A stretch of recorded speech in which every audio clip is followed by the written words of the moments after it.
Good evening, ma'am. Kurumjari ngasi Northeast dialogue ta ma'am ki damang thupudun laksari topic asi people's protest and government response saibani koi ki hujuzik leiriba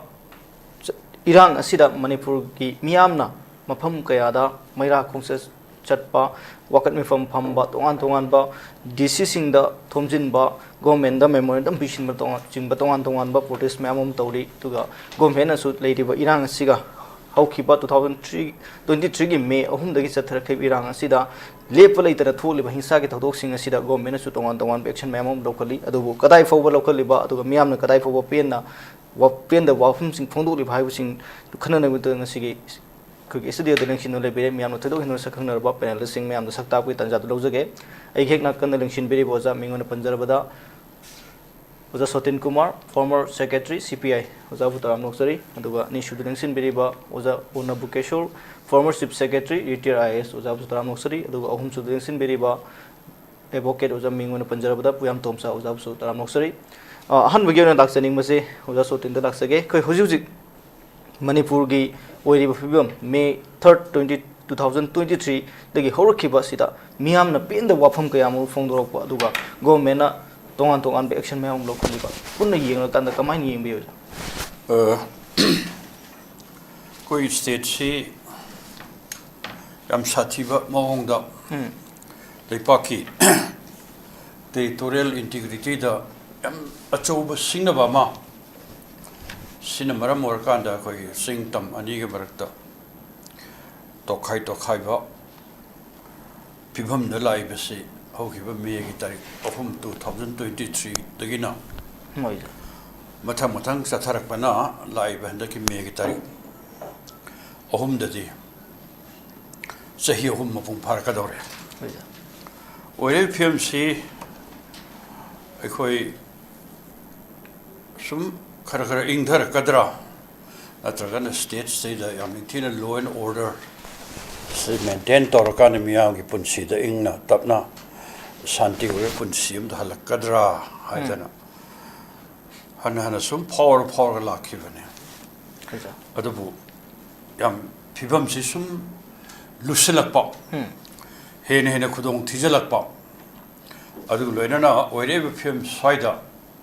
koi center na Bharat ki Prime Minister Narendra Modi na Manipuri oire film saida yamna khara seriously phamina dana adu loinana Bharat ki parliament ta puthok dana adu political party mayam center ki kaubdana adu loinana koi Horiba laloriba kambu landaraiba kambu singsiga yamni thina political dialogue tawdra madi center gi asengba phire sida singba kaya singsi yam mayek seng da pot amada ngak manipur da lakhibasi matti emala amaga hinga ma pauli emdabi swaida khara ngangam sa amaga dum chatkhiba thok thoi da pheme am singsi ni tawris bayam khangi madadi ngaran han hogiba tarik taret ki ayuki yenda angan bada bomb na landara na chin cookie narco terrorist singna angang ani yam sathi ba mongda hat khare mama de yam sathi na soi adu leipa khup na ji protest tawri condemn tawri hoja adu koi prime minister tumin na lesal karim ta haide haibe arthadi basina ma koi thoi ba thodok mayam sing se masi koi mana kaishu thawoidana khanba sigi miyengda dum chathai mamang su karan chatha gare sumba bestamane aduna leiphem sideida akhoi ngasidi leipak si lengak pari bu kangbusin hanna wasai ninthinu aimda tawde IDP sing mayimda jalalani haidana hanna wasakre hokibetu 2025 ki March ki tang Nipanda Bharat ki Home Minister na Lauthu Emiyamda free movement yarani adu husi phaw madu yadri free movement akhoi Churachandpur satpa ma sungam ngamdre baitei sing more ngamdre adu jiri delakala chalammi adu handak irang mayam sina muke hera satpathe khire adu loerna akhoi Dimapur lambi chat aduga ukhul si khara salangum tawbani khara wan mai tei ga se adu bhanduk ti muka irang si henjalak han mai tei ga adu ko le naga ga akuki ga tongdara bade ga hojik ti mai tei khoi gi naga ga kuki ga muk kan ka khanna re yum thare ma tore am sati bo ngarang nahan moi masen kamna the BSF ki jawanam so nongme na pan si re ba siu ma am sing si marak seida ngasidi leipak seida khoi yamna luri ba absta ma am sing se swaida khoi hogi ba me gi tarik kul ahum aduda khoi kuki MLA tara moi loina khoi separate administration aduda hain to dana moi tongan ba demand ma yang loina na khoi satharak pa si gubba ma yam sing se moi demand satharak se khoi cabinet mantri de resign to re khoi MLA le to ega ai bana tab miam hodna ga haira kan da bhau sarkar gi center na ta da ba state lenga na ta da ba dum cabinet mantri we lai aduga leiba bestasi dana ma file work to duna ngasi mak khoi deputy chief minister we ri ni cha ki je masa mu ki sang ba cabinet portfolio ma pai dana ba do am to adu asil ta ko di kai ro moi na to ri demands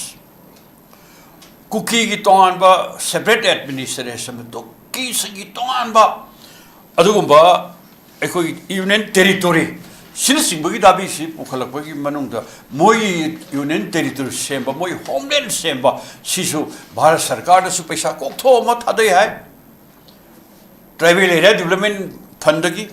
adubata state lenga ki fund gi su moi na mantri oi no file work tor kanda thong sajalei german road sengbalei adugoleina kang popi ta gi na koi senap kano tab lambi semjalei yang popi bo lambi sengbalei leidana sarkari fanna mayama adu mathakta popi plantation ma do free thadok tana koi state ki budget se masi double sahim no moi ta le adu mayam hari se narco terrorist adu drug ki karbar ga loina sathar eba mayam si mar se do moi chawra ba fanyama ma madu sinna na tawre eba khole mayam sing se masi moi hoji phaw so lep the si bharat sarkar khangi bane karim ka bharat sarkar so moi them boy lak poi na tragana BJP ki vote phangna bhona bada MLA yam kan bhona bada tawgri bi rang hogi be assembly election mamang da kuki MLA tara kan de ya de hai da noi na pam da hayo paisa ge adu ge dagi adu mathakta mukasu moi separate administration gi demand sing bahar ko te pini ga ne commitment ga pitho padona tawgi ba ka singi meam tanari dune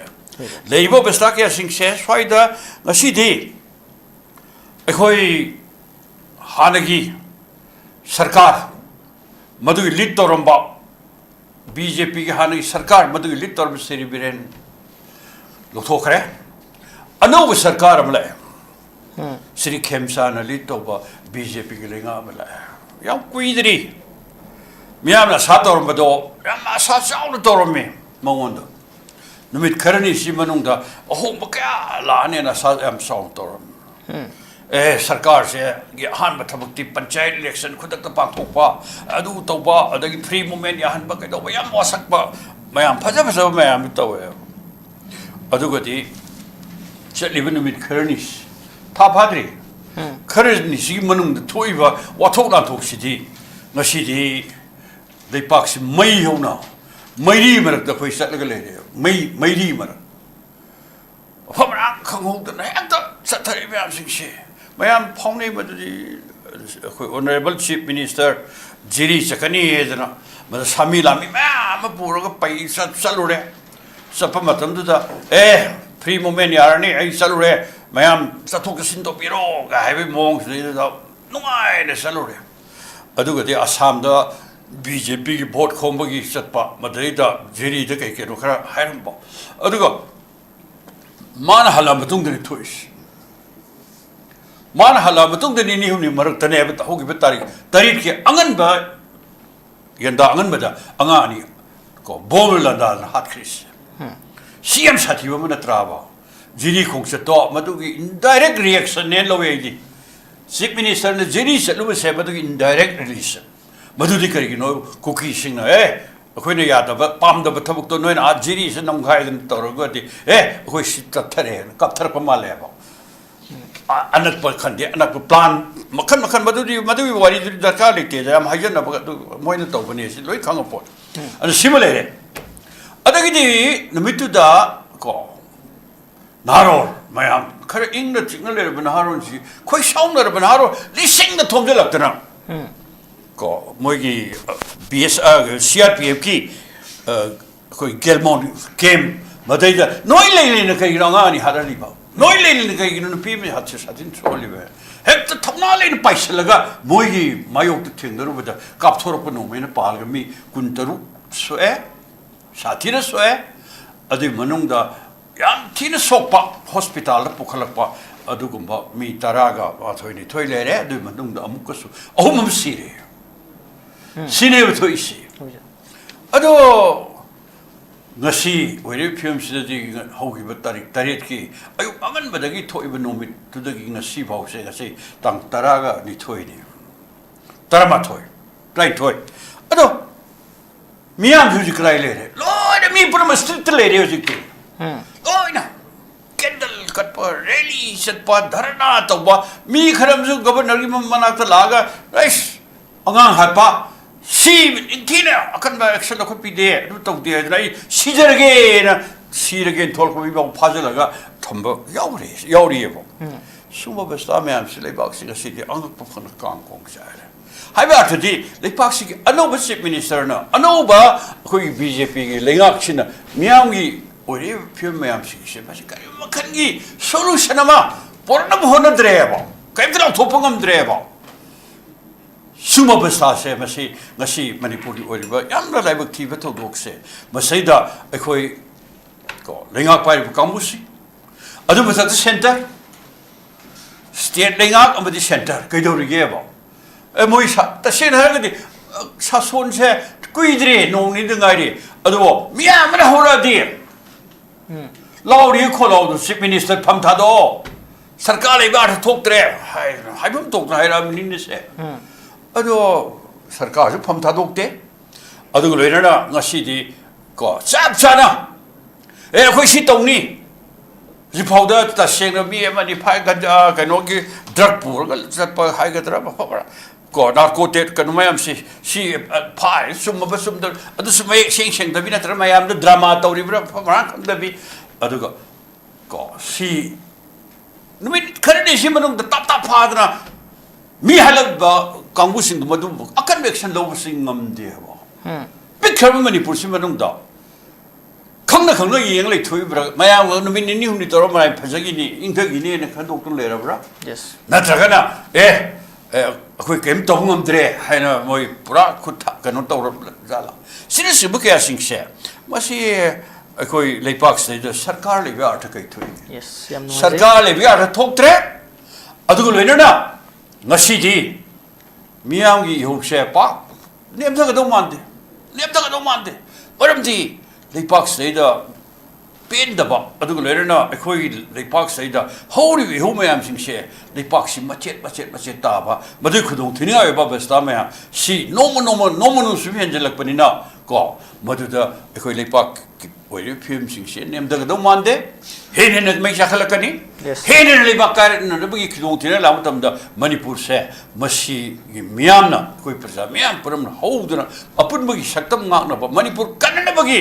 ꯋꯥꯐꯝ ꯃꯌꯥꯝꯁꯤꯡꯁꯦ ꯃꯁꯤꯗꯩꯗ ꯈꯔ ꯍꯦꯟꯅ ꯑꯀꯟꯕ ꯃꯨꯞꯃꯦꯟꯁꯤ ꯁꯨꯝ ꯍꯧꯔꯛꯄ ꯅꯠꯇꯅ ꯑꯇꯣꯞꯄ ꯐꯥꯎꯒꯤꯗꯤ ꯂꯩꯉꯥꯛꯅ ꯀꯔꯤꯝ ꯇꯧꯉꯝꯗ꯭ꯔꯕꯅꯤꯅ ꯂꯝꯕꯤ ꯑꯇꯩ ꯂꯩꯇꯦꯕ ꯌꯥꯝ ꯅꯨꯡꯉꯥꯏꯖꯩ ꯑꯩꯈꯣꯏ ꯍꯧꯖꯤꯛ ꯂꯩꯔꯤꯕ ꯐꯤꯕꯝ ꯑꯁꯤꯗ ꯂꯩꯉꯥꯛꯅ ꯇꯧꯔꯤꯕ ꯃꯑꯣꯡ ꯃꯇꯧ ꯑꯁꯤꯗꯗꯤ ꯄ꯭ꯔꯖꯥ ꯃꯤꯌꯥꯝꯒꯤ ꯏꯍꯧꯁꯤ ꯍꯦꯟꯅ ꯀꯟꯁꯤꯜꯂꯛꯄ ꯌꯥꯕꯒꯤ ꯐꯤꯕꯝꯗꯨ ꯂꯥꯛꯀꯅꯤ ꯍꯥꯏꯕꯅꯤ ꯌꯥꯝ ꯅꯨꯡꯉꯥꯏꯖꯩ ꯑꯗꯨꯒ ꯑꯍꯥꯟꯕ ꯔꯥꯎꯟꯁꯤꯒꯤ ꯑꯣꯏꯅ ꯀꯩꯁꯨꯗ ꯂꯥꯛꯆꯅꯤꯡꯉꯤꯁꯤꯅ ꯍꯧꯖꯤꯛ ꯑꯩꯈꯣꯏꯒꯤ May 3ꯗꯒꯤꯅ 2023ꯒꯤ May 3ꯗꯒꯤ ꯆꯠꯊꯔꯛꯈꯤꯕ ꯏꯔꯥꯡꯁꯤꯡ ꯑꯁꯤꯗ ꯃꯤꯌꯥꯝꯅ ꯌꯥꯝ ꯄꯦꯟꯅꯗꯕ ꯏꯟꯁꯤꯗꯦꯟ ꯃꯌꯥꯝ ꯑꯃ ꯃꯑꯣꯡ ꯌꯥꯝ ꯑꯩꯈꯣꯏꯒꯤ ꯇꯦꯔꯣꯔꯤꯁ ꯑꯦꯛ ꯊꯧꯑꯣꯡ ꯆꯠꯊꯕ ꯃꯤꯍꯥꯠ ꯇꯝꯊꯤꯕ ꯃꯌꯥꯝ ꯑꯃ ꯊꯣꯛꯈ꯭ꯔꯦ ꯃꯁꯤꯗ ꯑꯩꯈꯣꯏꯅ ꯑꯩꯈꯣꯏꯒꯤ ꯍꯧꯈꯤꯕ ꯆꯍꯤ 2024ꯒꯤ ꯊꯧꯗꯣꯛꯇ ꯑꯩꯈꯣꯏ ꯖꯤꯔꯤꯒꯤ ꯃꯤꯍꯥꯠ ꯃꯤꯌꯥꯝꯅ ꯑꯗꯨꯝ ꯄꯦꯟꯅꯗꯅ ꯂꯩꯔꯤ ꯑꯗꯨꯒ ꯆꯠꯂꯤꯕ ꯆꯍꯤꯁꯤꯒꯤ ꯉꯔꯥꯡ ꯅꯍꯥꯟ ꯊꯣꯛꯈꯤꯕ ꯇ꯭ꯔꯣꯡꯅꯥꯎꯕꯒꯤ ꯊꯧꯗꯣꯛꯇ ꯇꯨꯝꯗꯨꯅ ꯂꯩꯖꯔꯤꯕ ꯃꯃꯥꯡꯒꯤ ꯃꯊꯥꯗ ꯂꯩꯖꯔꯤꯕ ꯄꯤꯛꯂꯤꯕ ꯏꯆꯥ ꯑꯅꯤ ꯃꯤꯅꯨꯡꯁꯤ ꯂꯩꯇꯅ ꯁꯤꯍꯟꯈꯤꯕ ꯍꯥꯠꯈꯤꯕ ꯊꯧꯑꯣꯡ ꯍꯥꯏꯔꯤꯕ ꯊꯧꯑꯣꯡꯁꯤꯡ ꯑꯁꯤꯗ ꯋꯥꯐꯝ ꯑꯃꯠꯇ ꯑꯩꯈꯣꯏꯒꯤ ꯂꯩꯕꯥꯛꯁꯤꯒꯤ India की मपी मपानी हाइरिबा प्राइम मिनिस्टर की ओइबा पोस्ट अमत फाउबा मफम त फोंदोरखिदबा अदुगा हौकिबा सही कोई यामन इरान कल्लिंगै मतमदा कोगी किनुपी अनि नेकेट पे पुखिबे मतमदे यामन कन्बो वफम सिंग थमखिबा मसिना कोगी इंडिया लेंगा पुलुसिंग लेबा लुसिंग बसिंग असिना इंडिया मणिपुर द लेरिबा येलो फ्रूप सिंग असिदा येंगलिबा मिएंग असिगा कोगी इलीगल इमिग्रेंट सिंग द येंगलिबा मिएंग सिदा खेनहना उबा याबा मि फिबम उई मसिददि उजे कमा येंगे खेनबदि याम खेनरे नहान से मथुरा दा पंजाब तगी लाई खुरम लाकपा मी कुंतरे कुनिपान मो ही जे कन जमुना दा सत्म मतम द कैप्साइज तवे ही जे मथम गा ओने हरिबा मजुदा मी तरा मु सी अदुगा मी ट्राइम्पान अमना रेस्क्यू तवे न हाय खरन मिसिंग ओय न हाय मद खुदक ता जुम प्राइम मिनिस्टर ना मागे Twitter account the prime minister की ऑफिस ट्विटर अकाउंट दा मदुदा नुवाइतबा फोंदोई सिरिबा मिसिंगी फैमिली सिंगी दुगी अवाबदा मासु सरुक याय न हाय अदुदा नतना प्राइम मिनिस्टर की रिलीफ फंड दगे लुपा लाख अनि अनि सु मा पीनी अदुगा अशोक अपनबा नंग मिसिंगना लुपा लिसिंग यांखै पीनी अदु माइ तौना लाउथोए हरिबा अदा खोइ मणिपुर दा थोइबा थौदोंसिसु यामना करी हाइनी हाइनेस क्राइम हाइ तारे को एक्सीडेंट थोकदनो खर भरी हरिबा मसागी हाइनेस क्राइम है अपि पंगांग था पंगा तरुक तंगाइरिबा सही मरी दंगाइरिबा सी मयाम से बोम कपसिलगा सीबसे यामना शॉकिंग ने हरिबा थमोइ शोकनिंगाइ होइबो वाफम ने हरिबा मसिगी पाउ से प्राइम मिनिस्टर दा सोइदना यौरमगनी मा इंटेलिजेंस की रिपोर्ट की अदुरगदी मांगोंदगी साइडगी एटलीस्ट वही हम तौरसु नुंगाइते है वही अमा कंडोलेंस की मेसेज अमदी पिफम थोई अदुगा सुम तौरैबसे पा कंडेम तौफम थोई हरिबा अदना प्राइम मिनिस्टर की खोई मणिपुर की हाइबा अदक थोइबा थौदोकसिदा प्राइम मिनिस्टर की मियंग से यामना करी है चानदे है तारे एप्रोप्रिएट ओइदबा एखोइना एक्सपेक्ट तौबा लेबा अमगी प्राइम मिनिस्टर मकोंगनी एग्जीक्यूटिव की वा अदुरा मा करिगुंबा अवाफा वही खरदि हाइबम थोपनी मसे हाइदे फरे अदुम दो ओइखरे अदा हजिकि लेरिबा थौदोक असिदा मरुइना थौदोकसि थोखरे हजिकि मराइ भक्तिदना मी अहुम हमसु सिगरे प्रोटेस्ट तौबदा यावबा मसेगी सीआरपी की केमदा चालुबा मीसिंग अहुम हमसु सीआरपीएफ ना यामना मरम चादना हाइतारेको कापिबसे नोंगैसे नोंथक्तगा कापतना किहन्नब खोलनबगसे कया तौदबा लाइबा मिसिंगदा डायरेक्टली मसादो उनसिलगा कापदगे मोय अहुम सिगरे कया अमन हौजिक सोक्तरा लाइकनरीदनाको अदुगी सीआरपीएफ की मसिगी तौरिबा लॉ एंड ऑर्डर मेंटेनेंस के लेरिबा मसिगी स्टेप सेसु खतंग मतंग चादे हाइतारेको मसे अयामना सिगुंबा लाको लॉ एंड ऑर्डर स्टेज खरा अहाम लाठी चार्ज तौबा खोपा अदगी करी लाठी चार्ज ने यादरगदी टियर गैस कापा अदगी मथक्ता नोंथक्ता ब्लैंक फायर तौबा क्राइ लेरि मदुकसे आमता तौदना डायरेक्ट कापदगी कोइगे नहा अहुम हमसु सिगरे को अदा अखोइना हाइनिंगेदि मणिपुर गवर्नमेंट अमा लेरिबसे प्रजाबु ngapu selu हाइबगी दमुक्ता लेरिबनेबा अदा 2023 की मे की तारीख अहुम दगी मणिपुर की गवर्नमेंट से पीआर की ओरसु अद्रगा मणिपुर की पॉपुलर गवर्नमेंट ओरसु अखोइना सुम उबदा प्रजाबु ngapi सेंबीबसे ngamdre है सिमदि मयाम खतम लोइना खंगनरबनी मसे मयाम लोइ यानरबनी हरिबा अदुरबोइदि येंगसि हजिकसे मयाम से खरांग खुसाउनदना अंगांग अनि सिबसिदा मरम मोइदना खुन खुदिंगदा हजिकसे रैली चली वाकत मिफम खफमी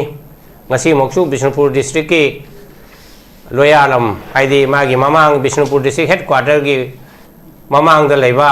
खोइना इंटर विलेज हाइना हाइ से ngaikong खुनौ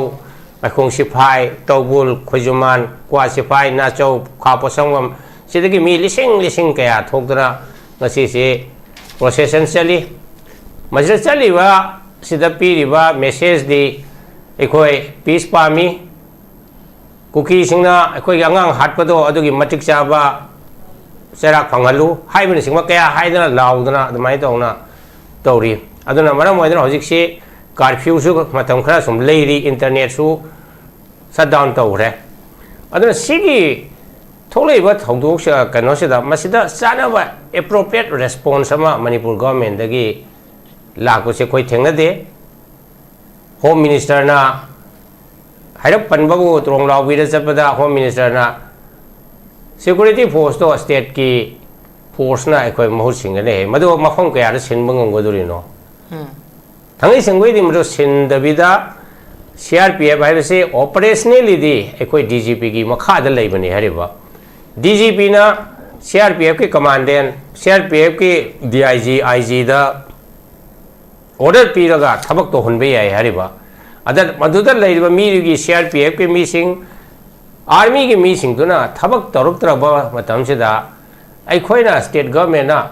ऑर्डर पीददना अदुम येंग लेबा मैम पेनद्री से सिनिदा लेरिबा सीआरपीएफ की ओरसु आर्मी की ओरसु सिंखों किंगिया लेरिसिंगसे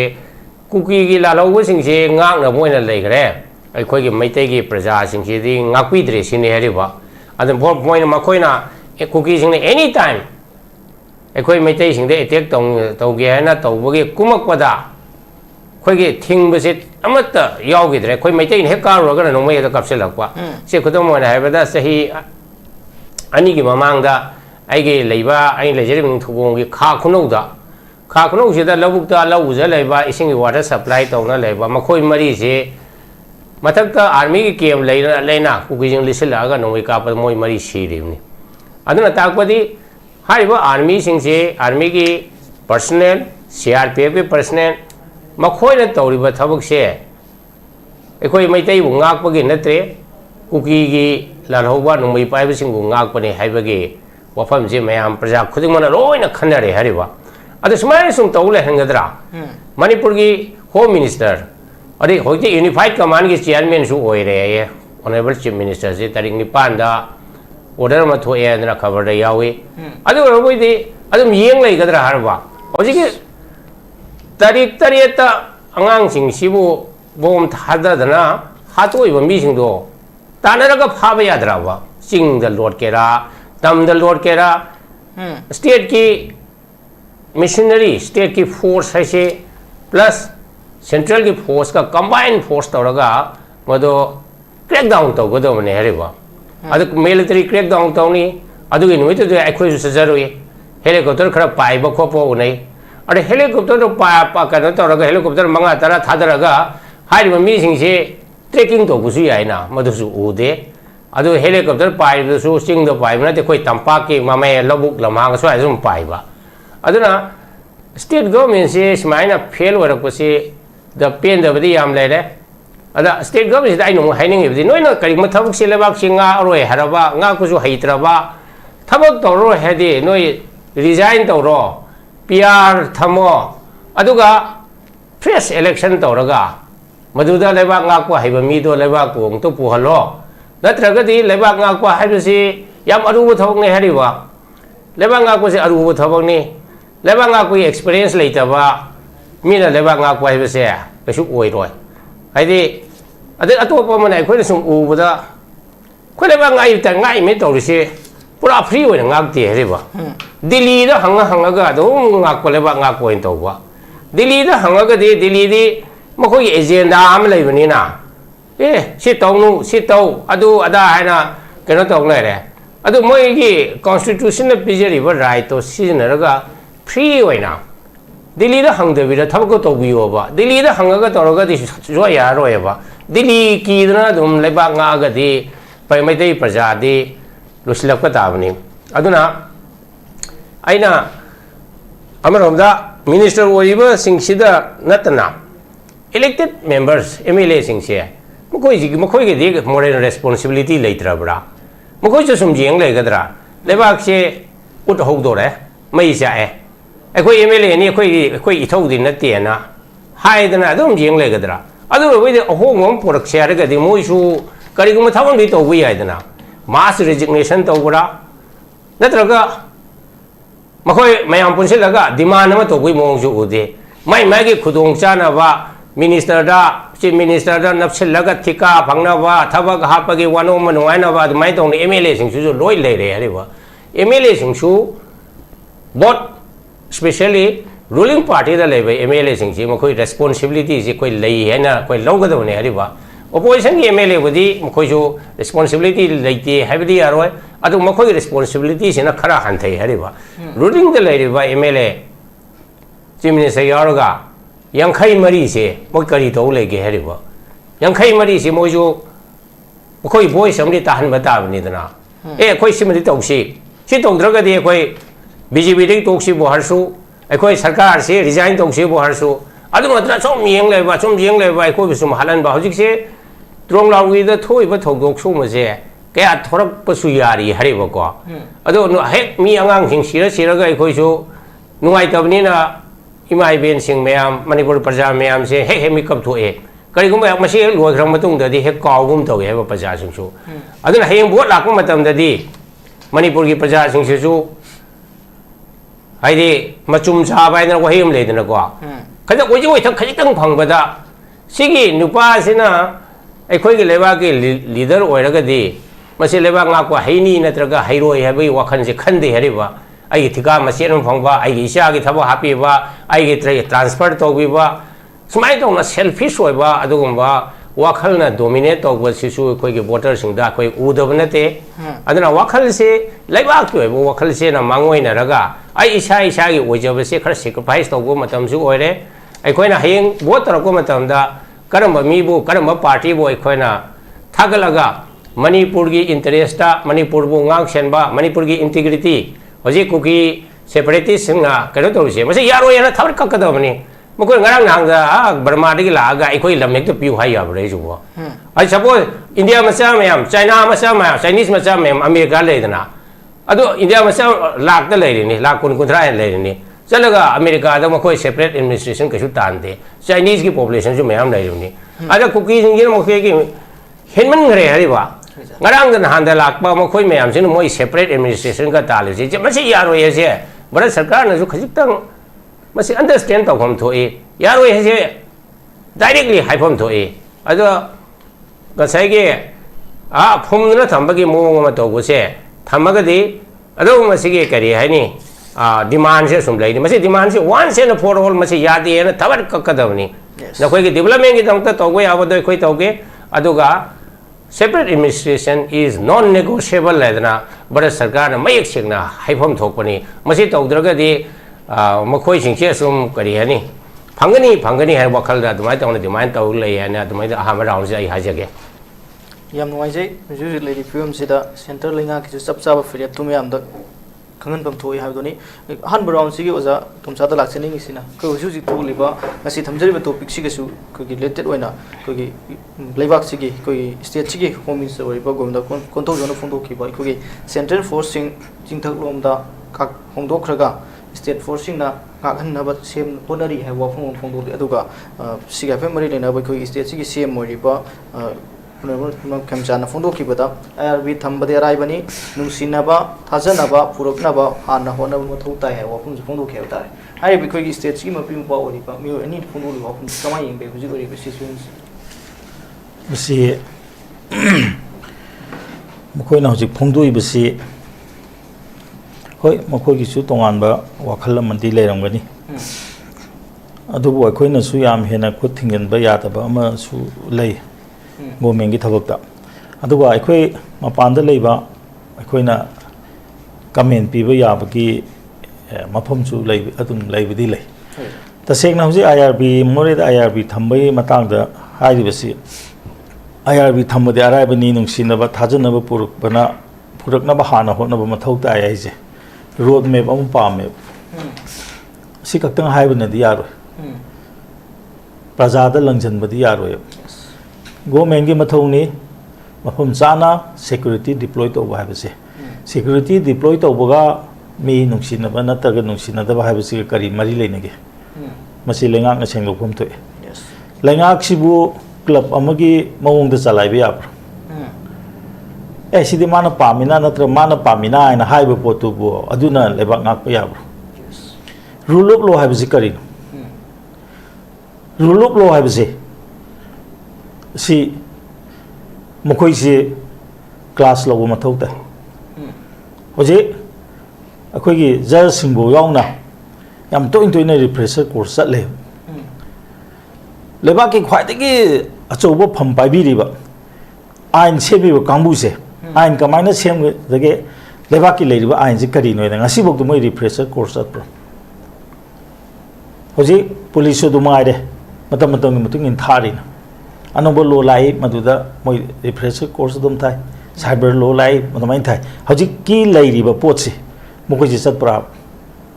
de atopa mana nungsi na ba ha ji kari no amadi akhoi gi leba ama biu mapan de gi sanga ga ko illegal immigrant mayam amana akhoi gi mafam ama piyo akhoi gi leba ama piyo ha bani sidais da akhoi gi han le ma mi sig nungsi na ba natra ga nungsi na da ha ji kari no parjana pibo ngambro gomen gi mathong na ta bro mong cha da ba na tai cha da ba demand tor ku si gomen thengna ga da bro parjan thengna ga da bra ba handak praja da tai na gri se kari gi no gomen gi action da natro masinga si bok to moi khangjen usan na leibi gi mong am leibi di yaroi ba maram di kai gron da irang se hol ku matam da thar me gi matung da yam kana ha gi ko central government ha bi moi se illegal immigrants gi foreign power ya wa hai natra masi moi ho ju hong dok tri ha na gi lenga XCMBN gi matam da center ga makoi ga sida si gi problem sin ni ko ha da madu solve tong na ba tor me हाने की team दुगी captain अमा सिंदो मतुंग दा हाने की कनो दो टोखरब्रा कोई खंगनिंगे सिदी illegal immigrant नते सिदी foreign hand न नते हाइबे यावग्रबा अदु चाना दे कोई तोंगा तोंगा मफम सिंग अदुम फोंदोखि कोई नते इरांग सि हरपि मता नते इरांग सिंग से आइना सिदा कोइना खंगनिंगे बना हाना सेंट्रल गवर्नमेंट अमदु पार्लियामेंट हाइग्रबने हाबो पार्लियामेंट अनु बुवा हाइराब्रा अदु नत्रगना मनुंग दे एसिदी इलीगल इमिग्रेंट का दुम यानगरो को नार्को टेररिस्ट दुम तवहलो एखोय जु सरु खरगा लहोरसी मणिपुर काय बि काजर सनु हाबि को खलम लेरब्रा अतोपा मना होजि एखोय gi को होजि की थोलेबा थौदो सिंजे इन आइसोलेशन येम सुंगा यारोय आम इरांग थोलको मतम द याम कन्ना मयाम हाग्रि जे केनो दा इरांग जे फान गे हाइता गदि मन बिरे लोथो पियार थमो हाबनेबा बिरोन से लोथो गरे पियार सु थमग्रे फाग्रब्रा अभी मतलब कईदौरे पीआर से पेलक्तना पॉपुलर गवर्नमेंट अमा लाओ ना मैम संग लांगे पॉपुलर गवर्नमेंट से लाएबा लाबो मनुंग कईदौरगे अखोय नाम कना हाइदना कुकी एपीसमेंट की थबक से तौबिगनो हाइदना तौरोरेबा एपीसमेंट दो मोइना पेलब्रा हजि अखोय मखा कई तौरकदि खंगदेबा ngasai ओजाना जो हाबिगरे जिरी दे चलिगे की मनुंग दनेबा चोंगलाबी थौदोकसे सेनापति से चलिगे सिदा मखोय कोतु की मयाम लीडर मयाम हजि मोय रिजाइन तौथोकरे मोना नुआइतबा ताबदा नुआइतबा मयाम फोंदोरे निमसा किगेना और कनो से लौगिबा मतमदा सिगुम सुमो ngangnagi मा इम्फाल दा चलो हाबा ngangnagi adu ada ngangnagi na madu penaraktadana moi karimda buffer zone thugai bano na tawgureba adunadi irang je phadoribra natraga mukokte horkadoribra adunadi kaidoge habam matamda ko criminal da appeasement tawbuse kaimta kana de je hoji government se gyan tara amaneba adunadi government gi tawum tokpa rule of law se pubiro अभी Amo हजिकी अखोगी home ministry ना हाबिगिबा कनो सिंगोंग चिंगा दा state force थंबा हाबसे थंबम Thuy मरमदि कइनो दा central force की महुता मोय थंगने हाबदि लाले central force से हजि पियार लाइत्रे हाइना लौरबनिना मखोय इंडिपेंडेंटली वर्क तव यादे मखोयना तवदि से in aid of civil administration नेबा अदि तागदि मखोयगी केम लाइबमदा पुलिस अहुम थुएब अखोय एग्जीक्यूटिव मिनिस्ट्री अममदि अहुम थुएब मसि तौदिब्रा अदुनदी मखोयना कुसीदा थबक तव यादनबा अखोय स्टेट फोर्स मदु डिप्लॉय तवनि मोयगी मनाक्ता मोय थंबिगदौने अदु अतोबमना हौजिक पौदि याम कना ngangnedaba ma अखोय को 18 जून दा सीआरपी ना गवर्नर की ममांगदा चीफ मिनिस्टर की ममांगदा मयाम प्रजा मयाम नोमै काखे मदु इंक्वायरी तौगे को मोय लाले हेबदु प्रजा लांदे हेब ताके अदु अदुमाय तौदना हंदक की मतांगसिदा होय होय नबदि याम पेंदे को मोयना तव मतमदि ऑर्डर लेतेना कापु यादब को अखोयना तव मतमदि हेक्ता काप ऑर्डर काय लेगे जे सिना तो एस्पेक्ट अमा ओइगरगा अदु इंक्वायरी तव थोक्तबरा असिदा सेनरी बसे नहान गिदो करी कौगे दमदो कस्टडियल किलिंग जो हाइबे याय अदुदि एक्स्ट्रा जुडिशियल किलिंग नेबन नहान गिदो करी दम तो मोय हजु फोगदा सस्पेंड तौदबनो कोई ngarang nahan kainoda ko senapati chatpa matamda ko MR gi mi ohumna nongmai ka pe habra kaino khudakta suspend tawe nahan hojik CRP sing je hojik suspend tawdri se kari gino moi extrajudicial killing ya bra tanaraga chu kapani akhoi hojik ti loina ma kaino gi social media gi matamni hojik khudakta ubu ngakta ne ba adong sa ge akhoi oja sing ne su hari ko mu ka control taw ga ta di na ma na RAF sijna bra na da sijna de देखते Moina प्रजादा तसेंगना कनोदा 18 जून की मतमदा judicial inquiry कनो sorry कनो inquiry तो मतमदा Upendra commission की inquiry तो higher मबनेबा का control तो बिजली सुमाइन तो कू की मखा का कदबनी हाना इसिंग सीजन नगदबनी अदु तौदबनी अदम त तौदेव मोइबु याम सिना ट्रेन और फोर्स ऑफ ना प्रजा ने सी तौरे हेक्ट नोंगोन चल नोंगोय का पे आब्रा अदि रादे हौजिकी चेनरी बटालियन सिगी मथक त खुदक एक्शन लौदबसे करिगिनो अखोना जुमदु डिमांड तौदबसे करिगिनो इरांग होब कांगुना मोइजे खुदक थांगदोनगदबन अंगी हाइजरी दो होम मिनिस्टर हाइबदो रोंगली कोट ओरमबसु याय CRP सिंगदो नत्रगना any central security force deploy तौब मतमदा मखोय in aid of civil power लापनिना स्टेट पुलिस टी मोय मनाकते रिबम थोय अदु नोंग की थबक तौनबगी दमकदा मखोय से होजि मोय जगह दि तसेना तागदि अस्फाल लेब जगह ने अदु तागदि मोय एग्जीक्यूटिव मजिस्ट्रेट अमम नोंग की ड्यूटी पीगदबने सिगम पोसे अखोय अमता हंगद्रे तसेना तागदि कुकी न तौरिब पोचिदि अखोयना को लो की मतुंगने याम लाइना थेंगनब याब पोत ngakne अखोयना इरांग होबग लोइने लोइने लो द संजंद्रे है मसी खर वाले अतोप मना ngasi बाउता मोने तुमि लेसन मम लेबा कनो मिजोराम गिदि लोइग्रे बायोमेट्रिक तौदना इलीगल इमिग्रेंट खलो हाइबसे लेग्रबने अखोय मखाता न क्राइ चखरगे आइदे वांगांग खुदिंग दिसु हाइजै को इरांग से हौद्रिङैदा कनोना चेयरमैन ओइबनी टेक्नोपल गी MLA दो ममिंग दो काय हबनो जा लेटपाव हकना ओइबा मतम द लिसिंग ने हेना डिटेक्ट तौरबने खुन्याम दे खुन्यां खै फादे अदु काय चखरे कनाय द थमग्रे मसी जु लोसन गे सि करिगिन मसी अजि लोना मगे तुमिने लेसन नै सि करिगिनो कांकोपी जगा हौरब्रा साइकुल हौरब्रा सि करिगे हौदबनो अदु तारगदि हजिक तसेना अखोइगी गवर्नमेंट की पॉलिसी से करिनो अदे अमना अखोइ मयाम याम पेन दे को अमित शाह ना नत्रगना कनोना मोदी ना मखोइगी नुपी सिंगदो कनो से फी याउदब नुपी पुथोरप मतम दे पार्लियामेंट ngai manipur gi के ngang करी बुंगांग दे करी पुथोंग दोइनो अखोइना सेंटर दा नत्रगा अखोइगी प्रजा सिंगदो उटलिब पोचि करिनो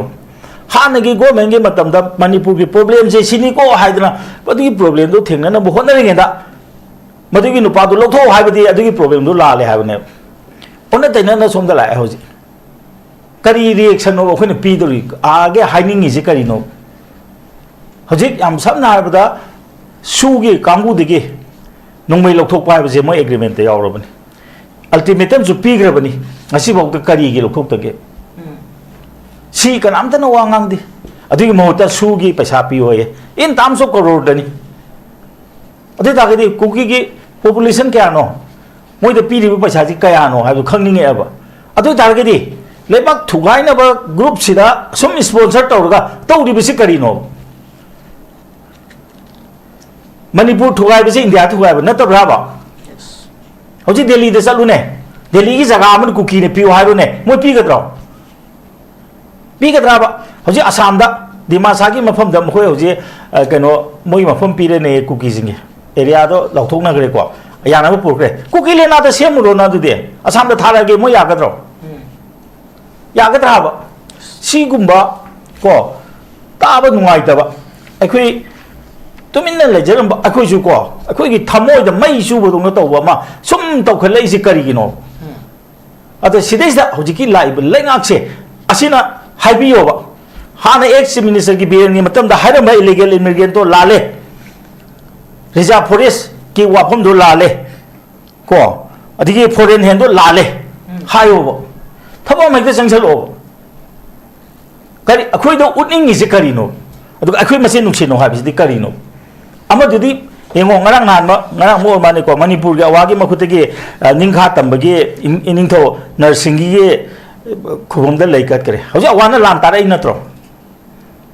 अवाना लान ताब नतरा कुकी जे अवा असम नाकदी लाप नतराबा मोद कुछ सिनरी नतराबा हजे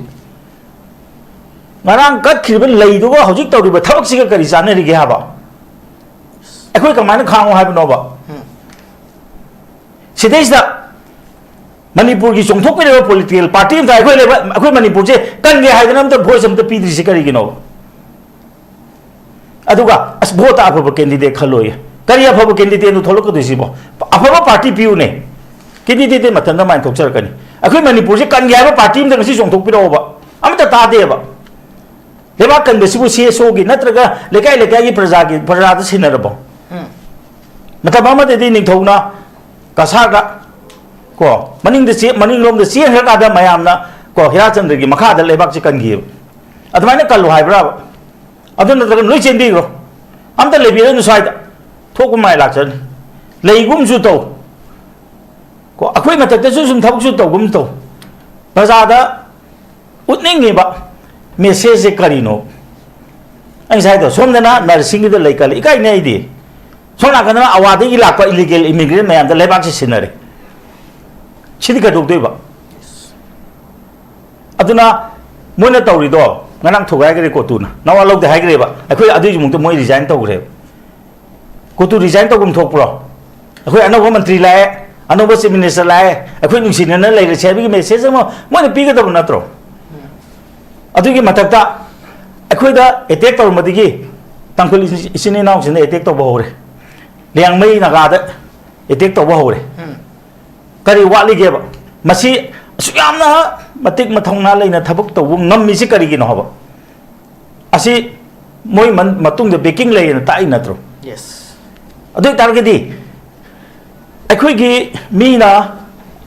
सिक्युरिटी कनो एडवाइजर की महता अखोई को मकोक से अखोई न ओरा मतम द करी डिसीजन नो लौबी रिसे अदुनदी हौजे असेंबा अचुंबा तबो फई अदुगा अखोई प्रजा दसु को वफम फजना कनो तबो फई अदुगा अखोई तसेंग हाइबदा रूल ऑफ लॉ हाइबसे मसी एनफोर्स तौगदबनी रूल ऑफ लॉ एनफोर्स तौब मतम दा यानबगी मथोक तादे यस को आइगी मसी मकतंग आई हाइजेगे रूल ऑफ लॉ से यानहनगदबनी रूल ऑफ लॉ द यादब मी सिंजे तंदी पीगदम लो लेबानी लो की तो फोंथोको तौबदा मदद लमेन तो यनबसिंदी तेरा को यादुनी याम फजब फुनी हन राउंड सिगी लोसिलक कोई कोई अनि सुब राउंड बाक पसिदा कोई आन बु क्वेश्चन सि कोई तो सोतिन लासगे होजुजिक याम ngakliba amana मिहात पसिंग फाबगी महुता कोई मिहात पसिंग फाबी हाइना प्रोटेस्ट तौरगनी हाइना लाउथोकलुब तोंगान तोंगान बसिरसुगी लुसिंग बसिंग मन फागलकपगी थौवंग मा ससिलकपसिदा मियामना पेन द वाफम कयाम मा जिक सोशल मीडिया दा नेट थिंगलबसु मफम कया दा मियाम गी हो कुलेट्रि हबदा तौरिब थौवंग लेंगा की थौवंग जे कमाय येंबे से हौबे तांग तरेट की थौदोक्तुई मतुंग दा लेपाकसि हौरे अतु मथक्ता मयाम लाउरिसि उजि इमोन हाबिगिबा अदुमाइना मिहात पसिंग फाउ मोय दंदी पिउ अदुग लोइना लॉ एंड ऑर्डर याम निथिर मेंटेन तो आइबने सिंगो मयाम सिंगसिगे अकन ब खोलाव मयाम सिंगसिने सिमरक सेदा अखोई हौरिब कांबुसिगे लुसिंग बकया खरम फावे हाय फाग्रेन ताई होइजा फाना कोई थी कोई तान तानरी हाय अर्थदि इहौसे सिक्योरिटी कांबु सिनरकांदा मसे नमधब यागद्रा हाइबगी मिये मखादा लौरपा सरकार के अनोब खोंथामने लौजे होइजा मी हापदुना फादबा करी कई तोबी आगे न लखतबा हाई लेवल की सिक्योरिटी के तो गेदाई गना फमे ताई मखा ताबा के सुता थे सै मांग दा हाइबी के दुन मथक त हेलीकॉप्टर खर पायरगा ताप पात तौरगा सुम लैबा सिगी केनो मयाम सिंग अदुगा अखोई याम तोइन हारिसेनी खुदक त सुगुंबा दुमित खरनी सिगिम ताप ताप फाबे याबा वफम क्या सिंगसे लेरमनी सरकार की सोइदर मोइन सिंगनबा सिंगदो को तोबे यारे दु मथकता अखोई मिलिटरी क्रैक डाउन इस नसिबामुंद लेहम लमहेन तो हेनबा कुकी लालो कांबु सिंगसे मसिगी मायोक्ता करी तौरगी सरकार से करीब त तौती मोइना अपांबा अदो अदुम चथरगा ले सूजे एक्सटेंड तो फ्री मूवमेंट याहनबा दुगलोइन सू हंजनबा फ्री मूवमेंट यादरे सूदी अदुम संगदोखरे था खुदिंगी मी अमम खुदिंगी लुपा लिसिंग तरुक तरुक नोमई पारे कुछ चलहनबा अदुगलोइन तो पाक लंदाबा सी मयाम सिंग अदुम चथरग लेबा स्टेज भारत ना स्टेट लेंगा कैसो हाइबा गमदेबा अदुगलोइन ना जिक ऐ साइमा दा हाइजगदने मंत्री को डिप्टी चीफ मिनिस्टर दा मोय मोय की मुंग मनुंग नुपा सिंह याम मरोय ला लो कांगबु सिंगी लुचिब मयाम नेबा सी मोय न थोक फ्री लोय द तौर सरकार की सेन्याम से मोय खुद पायर का तौनिंग बतौबा सिगी मयाम नोंमै लेबदि खंगदे अमा खंगदे अदु लोयन मोय न पामीबा सिगी तोंगान ब सेपरेट एडमिनिस्ट्रेशन की तोंगान द टेरिटोरी मा तो पाइखत अबे थोक मयाम सिक्स अदुगा हानस दुंगाई मयाम तौर चीफ मिनिस्टर श्री बीरेन ओरी मतमदा एयरपोर्ट खोय सिंग नामा को होम मिनिस्टर अमित शाह आई ओइर पाइरगे तंपाकना श्री बीरेन नंग पाइरो हाइरे याम हरा हरो मियान पाउत अदु मथकता सिंग तमगा अनि से खोम थांजन बि यादबा ब संग यानदब बफर जोन है बगु थब से अनु सरकार मा हाइतारे बीजेपी की अनौब चीफ मिनिस्टर में लाभ बफर जो लौथोप याद्रिब्रो अखोई मियां पुरन हाय यूनिफाइड कमांड चीफ मिनिस्टर हाइम थोइना है ना एनी पाइरे हाय सुमाइर बफर जोन जे कदो थमिनो लौथोप यादब्रो सिगी कनो से थौना से गट लेना ए अनौब कैबिनेट सी म्याम सन्या सरकार सिला एना कइनो जिकारा दोइस काइम तोंगमदे मंगा तरुक सुरे कैबिनेट एक्सपांशन की दिल्ली वादो हौदोपसु ngमद्रे अदुगरेन होम मिनिस्टर न ते वारी मयाम सारे वुमेन बटालियन हम पीरनि हायरे अदु वालेसन अदु कैबिनेट एक्सपांशन की वादी बदुदि खनरक्त्रे साइदम चल लेरे अहान सपदा कानरक्त्रे अनिसब कानर अहु मरी मार सोरे स्वयं तौलेरे अदु मयाम पुरम उनरिस कइनो सी सरकार सिकनाई सरकार नोबो पूरा पूरी हंगलाई सरकार उतारे बा आ दिल्ली ना को लोई तो निबो तो बो मोर तो हैव तो बो दिल्ली सु प्रोग्राम पे का तो है रे एन से पाउ तो मदो वय बो अदुगा को से थब मसा खा तो का ले पा की मई होई बो वफम याम सिंग सिदी कोन बे वफम से मसिदी कोई कैम तो तमुम दो सुम बा चथरी बा मयाम सिंग से स्वाइदा ngasi अखोई ले पाक से सुम खरा सुम चंगजनगी अदुग लोयर सेंटर ने सु लेबा याम सांग लोइना रखबा को मोय अपाम बनिंग ब सेंटर की अदुग चौरब भारत की मल्टीनेशनल कॉर्पोरेशन कया मना बर्मा की एरिया कया द मोय तौनिंग तम तमदा कुकी लालहोब द ख्वाइदि ग सोब सेक्शन मोरिबा पीडीएफ की यानब सनर पतमदा मोय तिंगी ब पिसा थादरी मैम सी मैम सिंगसिना मरम होर का ngasi मणिपुर की अदुब कुकी ओइब तोंगान बा होमलेन म सेबै थबक से हानगी सिरेबिरेनि मतमदगी अदुग लोइरदा एखोगी प्रेसिडेंट रुनी मतमदगी ngasiगी श्री खेमचान चीफ मिनिस्टर पेरसिगी मनुंगदसु मोय अपाम अनिंग बदु अदुम सेंटर के लोइने सथर के लेय सी सुम कुशलादि लौथोक्तर सु तोंगान मोय होमलैंड मोय कुकी की ओइबा अदुम स्टेट अमा यूनियन टेरिटोरी सेमे से धक लाउन अदुम पाइखत की बिया पोर मोय मरम दिम साथीरे पोरम निको खोय मणिपुर की लेबा कोई नार्को कुकी टेररिस्ट कांबु सिंगी मोय साजत से मरम दि केनो की मोय हेक लोना बदा मिजोराम अदुग लोइना एकोय मणिपुर अदुग सांग अब किलोमीटर कया अदुगुंबा अखोई म्यांमार का ताइनर एरिया सिंग से लेब कुकी की इन टर्म्स ऑफ क्रोर बदी पॉपुलेशन मनेबा अनि सम त इंडक्शन बसे बसी कोई रो प्लान मने कोई रो प्लान मा मदु हेक मंगफाउ ना भोनब कांदा बसे अखोई भारत सरकार सु मदु खर यारे सुम चथब दौन उरे अदुदि लेपाक सि काइबगी थबक सि सुम नक्सलले हाइबे वारी द अदुना ngasi सरकार सि हम थौना लेगदमनि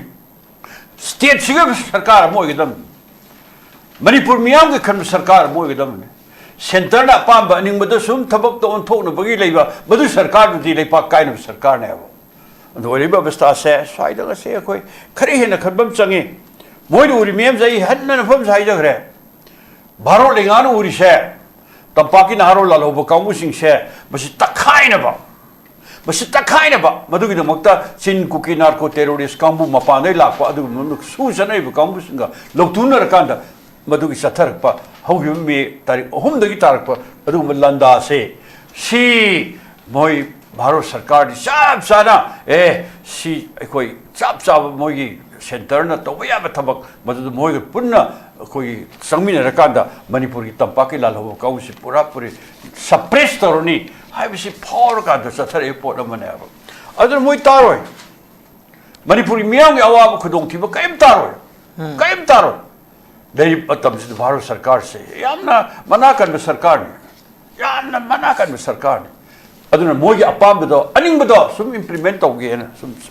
madu hona ba adum lingam oe moi kuina plan torobani election da moi MLA ka da boro bedo bedo plan to ba mayam khangna khare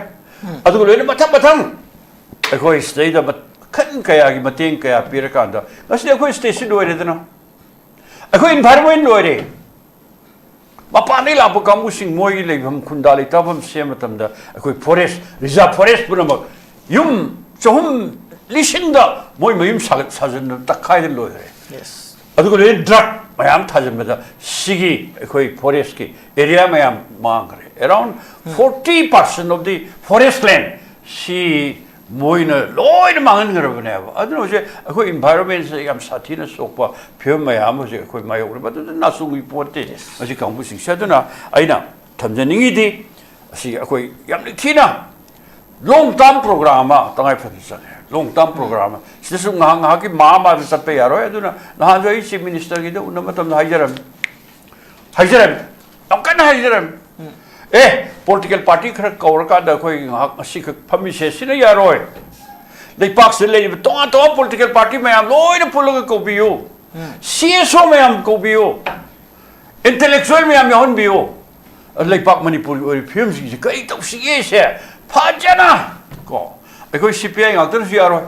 congress su yaroi adu BJP su yaroi ma tom da khoi punna tor kan da adu solution ma porno bhoda minse si ata sin harga di BJP se yang khangdab dinati ko moju khang ngok sanarin kai noi wo khoi na khange ba nagagi problem si chahi kaya solution porpongam da lak pa se hogi ba 2015 gi august ki tarikh hum war male nagagi peace accord sign dong na framework agreement dong na gris ado moina pa ba do loi khan ne dong nari ne ba to budadi akoi nagagi tongan ba leipa amagi ofum dumadi yaro harakan sum phamina ngangna sana tor kada ujiti aya ba inge dan ko handa nomni si kenol amani adu nagagi si miam si sangla lan thengnaru bugi bharo lenga ka kapnaru bugi hatnaru bugi tongnaru bugi pura kang khong sai do mai masa masu mayam dari tamong khangdre adagi bai makai ding mong khangdre moi economy de sathina soga do de khitang ko ingdar ko phaina idana ko jikti light tam da thawai aure ma da phare ma tawre aduga jik yanare adu tawri du ne khar kuire ko kan yanare mam da purani yanadri mai yanada ani khak lai separate flag ko separate constitution 하이지스로 그도기 하이지스로 봐 이럴 senjara 하이지스로 봐 아도 얼가서 와리 사나보이 당강이 mënung다 좀 사태너리에 봐 시 고기 강무식나 아이 마시 한전이 얼바인 칼레 하나기 뭐 세 모이 밤이 가는 거 덥네 봐 와나는데나 때문에 숨레션 봐 아도 그래나 바식 때마야 좀 마땡 방션 남아 또 모이도 나오서 봐 스마임 사타라간 레바기 투가이나 그럼다 사타부터 알거디 마실 레바기 솔루션 오이라 와이 사노 political dialogue to no akoi na hairiba koi londa se political solution na se sinatra to problem bim nei ti adu madu je makta koi bharat sarkar kari initiative ri ge ba kari dai basit a delhi ko re adu to re da to re na adu ge adu moy karim to gyan manta na dre ba adu sigi dai ta lobu gam ba adu mo thona lei ba adu mo bharat ki prime minister ga darkar oi suma thona lei ba manipur ki adu mo chief minister darkar oi ba adu sigi miye ma kha se koi sob to lo ba all ba kunai ma por lo bona ba se sigi oi ba situation je khai gi maru oi ba mane ndo ji yam noi jai ji mating lei ba lengak pasing mathau tari hai badoni koi ani super round sigi koi janam ko so lak chani gi sina huji koi gi manipur gi tholi ba irang asida miyam na tongan ba wakat mi from hamba de maira ꯀꯠꯄꯅ ꯆꯤꯡꯕ ꯇꯣꯉꯥꯟ ꯇꯣꯉꯥꯟꯕ ꯑꯗꯩ rally ꯆꯠꯄꯅ ꯆꯤꯡꯕ ꯇꯣꯉꯥꯟ ꯇꯣꯉꯥꯟꯕ ꯃꯐꯝ ꯇꯧꯔꯤ ꯉꯔꯥꯡꯁꯨ ꯑꯩꯈꯣꯏ ꯊꯧꯕꯥꯜꯒꯤ ꯗꯤꯁꯤ ꯃꯃꯥꯡꯗ ꯅꯍꯥ ꯃꯌꯥꯝꯅ ꯑꯍꯤꯡꯗ ꯔꯦꯂꯤ ꯆꯠꯁꯤꯜꯂꯛꯄ ꯑꯃꯗꯤ ꯊꯣꯝꯖꯤꯜꯂꯛꯄꯗꯒꯤ ꯄꯨꯂꯤꯁꯀ ꯃꯨꯛꯅꯕꯗ ꯌꯥꯝꯅ ꯆꯥꯎꯕ ꯑꯩꯈꯣꯏꯒꯤ ꯏꯔꯥꯡ ꯑꯃ ꯊꯣꯛꯈꯤ ꯍꯥꯏꯕ ꯇꯥꯔꯦ ꯁꯤꯒꯨꯝꯕ ꯃꯌꯥꯝ ꯑꯃ ꯇꯧꯔꯤ ꯑꯗꯨꯒ ꯍꯧꯖꯤꯛ ꯂꯩꯔꯤꯕ ꯐꯤꯕꯝꯁꯤꯗ ꯃꯩꯇꯩꯒꯤ ꯇꯥꯕ ꯇꯝꯄꯥꯛꯀꯤ ꯌꯦꯜꯍꯧꯃꯤꯁꯤꯡ ꯍꯥꯏꯕ ꯇꯥꯔꯦ ꯃꯁꯤꯅ ꯆꯠꯁꯤꯟꯕ ꯄ꯭ꯔꯣꯇꯦꯁꯁꯤꯡꯗ ꯄꯨꯂꯤꯁꯅ ꯎꯠꯂꯤꯕ ꯊꯧꯑꯣꯡꯁꯤꯡ ꯁꯦꯀ꯭ꯌꯨꯔꯤꯇꯤ ꯐꯣꯔꯁꯁꯤꯡꯅ ꯎꯠꯂꯤꯕ ꯊꯧꯑꯣꯡꯁꯤꯡꯁꯤꯒ ꯆꯤꯡꯗ ꯁꯦꯀ꯭ꯌꯨꯔꯤꯇꯤ ꯐꯣꯔꯁꯁꯤꯡꯅ ꯎꯠꯂꯤꯕ ꯊꯧꯑꯣꯡꯁꯤꯒ ꯑꯅꯤꯁꯤ ꯍꯦꯛ ꯑꯩꯈꯣꯏ ꯃꯤꯌꯥꯝꯅ ꯎꯅꯕ ꯃꯇꯝꯗ ꯃꯥꯟꯅꯗꯕ ꯃꯑꯣꯡ ꯑꯃꯗ ꯑꯗꯨꯝ ꯎꯅꯕ ꯆꯤꯡꯗꯅ ꯑꯩꯈꯣꯏꯒꯤ ꯍꯦꯛꯇ ꯑꯃꯨꯛ ꯑꯩꯈꯣꯏꯒꯤ ꯒꯥꯔꯤꯗ ꯀꯥꯈꯠꯇꯅ ꯍꯦꯛꯇ ꯒꯟ ꯄꯣꯏꯟ ꯇꯧꯔ ꯐꯥꯎꯗ ꯀꯩꯒꯨꯝꯕ ꯐꯤꯕꯝꯗ ꯇꯧꯈꯤꯗꯕꯅꯆꯤꯡꯕ ꯃꯌꯥꯝ ꯑꯃ ꯁꯣꯁꯤꯌꯦꯜ ꯃꯤꯗꯤꯌꯥꯗꯁꯨ ꯎꯔꯤ ꯃꯁꯤꯗ ꯃꯤꯌꯥꯝꯅ ꯄꯦꯟꯗꯕ ꯋꯥꯐꯝ ꯃꯌꯥꯝ ꯐꯣꯡꯗꯣꯛꯏ ꯇꯧꯔꯤꯕ ꯊꯧꯑꯣꯡꯁꯤꯡꯁꯤ ꯀꯃꯥꯏꯅ ꯌꯦꯡꯕꯤꯕ ꯑꯩꯅ ꯁꯨꯝ ꯌꯦꯡꯕꯗ ꯍꯧꯖꯤꯛ ꯂꯩꯔꯤꯕ ꯁꯔꯀꯥꯔ ꯑꯃꯁꯨꯡ ꯁꯤ ꯃꯃꯥꯡꯗ ꯂꯩꯔꯝꯕ ꯁꯤꯗꯤ ꯕꯤꯔꯦꯟꯒꯤ ꯁꯔꯀꯥꯔ ꯃꯣꯏꯁꯤ ꯌꯥꯝꯅ ꯀꯝꯄꯤꯇꯦꯟ ꯑꯣꯏꯗꯕ ꯍꯥꯏꯇꯥꯔꯦ ꯏꯟꯀꯝꯄꯤꯇꯦꯟ ꯑꯣꯏꯕ ꯃꯇꯤꯛ ꯆꯥꯗꯕ ꯂꯩꯕꯥꯛ ꯉꯥꯛꯄꯁꯤꯗ ꯂꯩꯒꯗꯕ ꯅꯣꯂꯦꯖ ꯈꯔ ꯂꯩꯗꯅꯀꯣ ꯃꯗꯨ ꯃꯣꯏ ꯂꯩꯇꯕ ꯁꯦꯟꯇꯔ ꯁ꯭ꯇꯦꯠ ꯔꯤꯂꯦꯁꯟꯁꯤ ꯀꯔꯤꯅꯣꯁꯤ ꯈꯪꯗꯕ ꯑꯩꯈꯣꯏꯒꯤ ꯄꯦꯅꯦꯂꯤꯁ ꯑꯃ ꯂꯩ ꯀꯔꯤ ꯍꯥꯏꯅꯤ ꯌꯨꯅꯤꯚꯔꯁꯤꯇꯤꯒꯤ ꯑꯣꯖꯥ ꯄ꯭ꯔꯦꯝꯆꯥꯟ ꯍꯥꯏ ꯂꯩꯕꯥꯛ ꯉꯥꯛꯏꯕ ꯅꯣꯏꯁꯤ ꯑꯃꯨꯛꯇ ꯀꯟꯁꯇꯤꯇ꯭ꯌꯨꯁꯟ ꯄꯥꯎꯅꯦꯅ ꯍꯥꯏꯗꯣ ꯑꯣꯖꯥ ꯄ꯭ꯔꯦꯃꯥꯅꯟꯗ ꯑꯣꯖꯥ ꯄ꯭ꯔꯦꯃꯥꯅꯟꯗ ꯍꯥꯏꯕꯗꯣ ꯀꯟꯁꯇꯤꯇ꯭ꯌꯨꯁꯟꯁꯤ ꯄꯥꯗ꯭ꯔꯒꯗꯤ ꯑꯩꯒꯤ ꯔꯥꯏꯠꯁꯤ ꯀꯔꯤꯅꯣ ꯑꯩ ꯑꯦꯖ ꯑꯦ ꯆꯤꯐ ꯃꯤꯅꯤꯁꯇꯔ ꯑꯣꯏꯅ ꯑꯩꯒꯤ ꯔꯦꯁꯄꯣꯟꯁꯤꯕꯤꯂꯤꯇꯤꯁꯤ ꯀꯔꯤꯅꯣ ꯑꯩꯒꯤ ꯄꯋꯥꯔꯁꯤ ꯀꯔꯤꯅꯣ ꯑꯩꯒꯤ ꯐꯪꯁꯟꯁꯤ ꯀꯔꯤꯅꯣ ꯍꯥꯏꯁꯤ ꯈꯪꯗꯦꯕ ꯇꯧꯕꯗꯤ ꯃꯣꯏ ꯂꯥꯏꯔꯤꯛ ꯂꯥꯏꯁꯨꯁꯨ ꯀꯌꯥ ꯏꯇꯝ ꯇꯝꯍꯧꯗꯦꯗ ꯑꯩꯅ ꯌꯦꯡꯕꯗ ꯑꯩꯈꯣꯏꯒꯤ ꯑꯣꯅꯔꯦꯕꯜ ꯆꯤꯐ ꯃꯤꯅꯤꯁꯇꯔ ꯈꯦꯝꯆꯥꯟꯒꯤ ꯃꯥꯏ ꯑꯦꯐꯤꯗꯦꯕꯤꯠꯇ ꯌꯦꯡꯕꯗ ꯃꯥꯁꯦ ꯀ꯭ꯂꯥꯁ 12 ꯈꯛꯇꯅꯦꯕ ꯀ꯭ꯂꯥꯁ 12 ꯈꯛꯇ ꯇꯝꯕ ꯃꯥꯅ ꯀꯟꯁꯇꯤꯇ꯭ꯌꯨꯁꯟ ꯄꯥꯔꯝꯒꯗ꯭ꯔꯥ ꯄꯥꯔꯝꯃꯣꯏꯗ꯭ꯔꯥ ꯍꯥꯏꯁꯦ ꯑꯩ ꯌꯥꯝ ꯆꯤꯡꯅꯩꯌꯦꯕ ꯑꯩ ꯃꯁꯤ ꯀꯔꯤ ꯍꯥꯏꯅꯤ ꯃꯉꯣꯟꯗ ꯗꯤꯐꯦꯃꯦꯁꯟ ꯇꯧꯒꯦ ꯍꯥꯏꯕ ꯋꯥꯅꯤ ꯃꯥꯒꯤ ꯃꯁꯤ ꯄꯕ꯭ꯂꯤꯛꯀꯤ ꯗꯣꯃꯦꯟꯗ ꯂꯩꯕ ꯃꯥꯒꯤ ꯑꯦꯐꯤꯗꯦꯕꯤꯠꯇ ꯌꯥꯎꯕꯅꯤ ꯀ꯭ꯂꯥꯁ 12 ꯀꯥꯏꯁꯤꯗꯤ ꯌꯥꯝꯅ ꯀ꯭ꯋꯥꯂꯤꯐꯥꯏꯠ ꯑꯣꯏꯗꯦ ꯍꯥꯏꯇꯥꯔꯦꯀꯣ ꯑꯗꯨ ꯅꯠꯇꯕ ꯍꯧꯖꯤꯛꯀꯤ ꯃꯥꯒꯤ ꯂꯩꯔꯤꯕ ꯃꯤꯅꯤꯁꯇꯔ ꯑꯇꯩꯁꯤꯡꯁꯤꯁꯨ ꯌꯥꯝ ꯀ꯭ꯋꯥꯂꯤꯐꯥꯏꯠ ꯑꯣꯏꯗꯦ ꯑꯩ ꯄꯔꯁꯅꯦꯂꯤ ꯑꯇꯩꯗꯤ ꯄꯪꯖꯔꯔꯣꯏ ꯀꯔꯤꯒꯨꯝꯕ ꯑꯩꯈꯣꯏꯅ situation ama deal taugu taragadi situation to fully understand tauwa how to find solutions manipur ki solutions se kari no aina khangba yam deep point analysis tauwa ma changi hariba yam superficial oiba mong da ngasagi hajiri de chalaga mar ki kangbu khara he unaraga ai khoi problem solve tawni an haiba adu magi ngak da haiba trust deficit what padai ne haiba trust deficit adu nataba adu dagi hena manung da leiba underlying cause yam leidi hariba ko haidi madu underlying cause me am duna maram oidana suppose conflict se maitai gi su lephom lerak taba maitai gi khunai si gi su kari hani future se phanabai dang ta ST gi demand tarakwa madu gi laiba demand duna ngasai gi sing da leiba maruna kuki singi ning thau sing gi magi tribal gi land rights ta encroach tor kadra haibagi apprehension sugumana singba underlying causes mayam leidi hariba masi understand to gom change hariba akhoi gi leba ngai ba mi singsina chief minister na khangdra su magi leiba chief secretary khangde commissioner khangde secretary khangde moi dei ju khara ta ba darka leiba normally I don't know hojik leiba se commissioner secretary singi advice lauribra laudabra natra commissioner secretary jing su matik cha dabra something there is a huge gap haitare in some over the they have to be fully equipped with knowledge information ko adagi masi deal to goda so any kind of conflict se ekoina masi conflict resolution hai masi course in tamre ni ko ju tame kari hai ni Philippines su tame America su tame conflict resolution se course in tame ne haribo kamai to masi conflict resolution to goda gera masi mediator ka thau dana hoji mo ki tawri dana ko kodam na da America gi Iran gi conflict sida Pakistan mediator waraga ngrang ji wari sari dana ko adu mai mong su ude suppose if the conflict is between the Maitai and kari hani kuki ai de Maitai ko kuki gi conflict ne na initially they khande hariba thangai sengbai di kuki gi interest se manipur government gi especially birena leiba sarkar matam da mana pakhali ba thabak singduna magi kuki gi land rights kumba popi thaba kumba da solak pada gi su mokoi se khara trigger taw khimne na khoi loi khangi dana ko ada aina haining di conflict resolution taw ge haraga di conflict se karino hai se understand taw batai conflict resolution taw na bagi lambi su ju khang batai hariba incompetent oiba sarkar incompetent oiba chief minister na di kamai tong ma se khang ga dorino hariba ade amarom da mo khoi yeng ase Indian government sina mo khoi na yeng ibo mong se Kuki की लेरिबा demand से यामना serious होइना सु लौबसु मानदे इने सेन की तौबा अदुमाइन तौदना suppose कोई तमना highway सुमाइना तौन सोतिन high सुमाइना democratic होइबो मोंग the वारी सानरगा रिजोल्यूशन मोगे अपाम्बा पामदबा कया नो हाइदो टेबल दा डिस्कशन तौबगी मोंग सु लेते इबन अखोइना ऑफिसर होइरिंगा दा चीफ सेक्रेटरी होइरिंगी ममांग दा सुगे नेगोशिएशन वारी साबसे आई सुम यावजरे हरेबा मतमदुदा अखोइगी सुगे टर्म्स ऑफ एग्रीमेंट से दा कुकी लेन की वाफम से सुपन पंदे सेपरेट एडमिनिस्ट्रेशन जी आरो है अदुमबो they will keep on raising this issue अदो तौजरसनु को तौरगसु ngसाइगी लेरिबा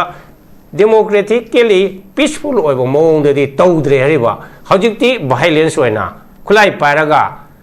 खुलाई पाइबा सिंबु करी हनी मसी इल्लीगल नत्राबा आर्म्स एक की मखादा मखोइदगी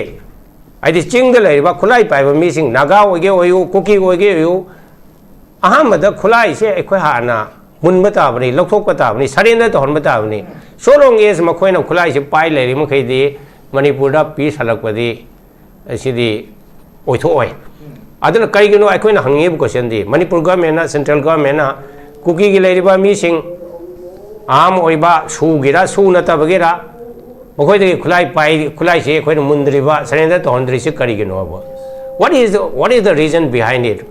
अदुना सु एग्रीमेंट दा खुलाई सिंग से CRPF के BSF के केम थमने आए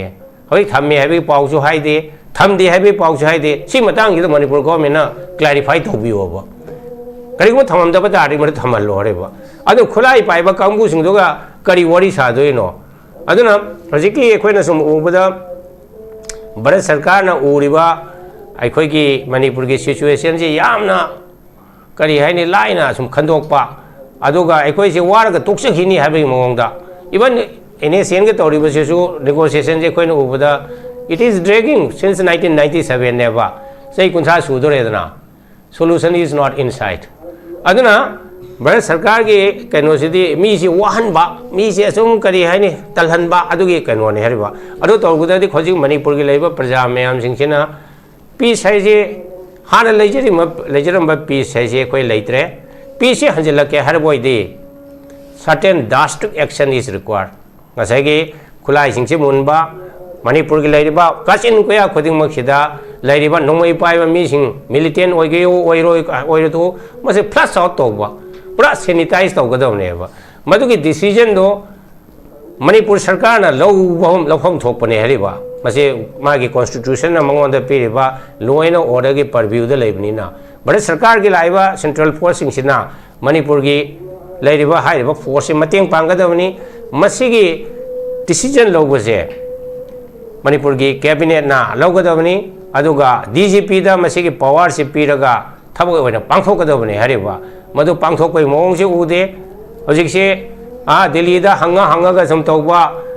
दिल्ली ने याद्रगदि सिम तौरोन ऑर्डर सु पीब ngamdaba सिमाइन तौना लेरगदि अखोइगी मणिपुर से याम कुइना शांति लेरोय याम कुइना असि अना धोरखिनी अवाबगी अवामंगता ओइदि एना दमाइ तौनाइ थमजगे चौबा अखोइगी मणिपुरदगी आइन यादमोंद पाइब खुलाइसिंग लौखलम मतुंगदा वारी सानादुन वारिसन पुरफुंगमने हाय वाफमदुनि अनि सुपर राउंड सिगी लोइसिलकपा अरोइबा क्वेश्चन सिना अखोइगी राउंड अहुम लेजगे अरोइबा राउंड द तेंतंगना राउंड अमो थमबगी तंजादसु पिजगे अखोइ हजिक अनि सुपर राउंड सिगी जा तुमचादा लाक्सनिंगिसिना अखोइगी थोख्रिबा ट्रोंग लौबिगी थौदोक्तुगा मतांगदा हिंगौब ममाना पेंद वाफम क्या लेंगाकना पाइखत्लिबा थोंगसिदा पेंद वाफम क्या अमो ममाना फोंदोखिबा अखोइ कदाइदा सेफ ओइना लेगनी आइगी युमदा सेंट्रल सिक्योरिटी फोर्सिंग मया मनाकना ललिजबा सेफ ओइरनी खन्ना तुमजबा अखोइ पावो सेफ ओइद्रबा मतम अदुगा आइगी इसा सिंगदुना ममा यामना नुंसी हाइरमबो हाइदुना अरोइबा ओइख्रे हाइबना सिंगबा अदुगा लेंगाकना केस असि NIA दा सिनागनी हाइना फोंदोख्रबसु मखाताबा अचौबा ऑपरेशन तौदुना खुलाई सिंग फागतपा सेनबसिंग फाबगी फिल्मजी उदबसिदा ममादा पेंद वाफम काम फोंदोलि हाइबा तारे हाइ ममाना फोंदोलि वाफम अदु लेंगाना लखुदिसिदा कमाय येंबेस असे तसेना हाइतागदे नोंगाइते ममाना फोंदोइदु मा खक्तगी वानते स्ट्रोंग लाउबिदे लेबा मी लोइनमक किने तो लोइना पेरीफेरीते लेबा मी मयामगे मोक सेलगा आई फोंदोकपने नाइ लौनिंग तसेना हुजिकी सिदैजिदा हुरान ब मतुंग मैरिंग बा हाइदना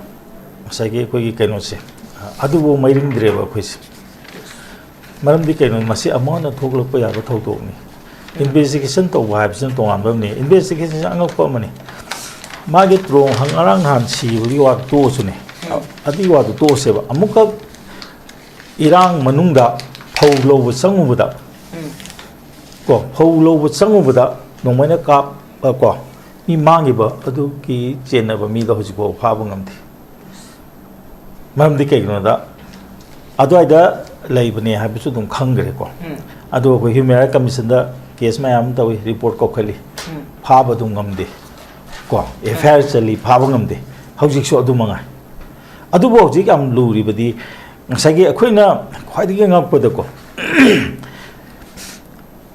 hojik ki jaga sida periphery da secure oina ba kari gumba ko viable haitare ko masidi am kana ngak sen bani masidi am haising na nanthok nanjin gi bini habi yana na ba masa kam ta leiti adu da ne ba ngara ko gi keno na ko gi han gi leader amana ha gi bido ko han gi mana khun na ko mathau tare na masing han da bisi kari no hoji any problem matam leiba matam da ko gi leikai gi maira pai bi bisi thoga ko khun jing nga e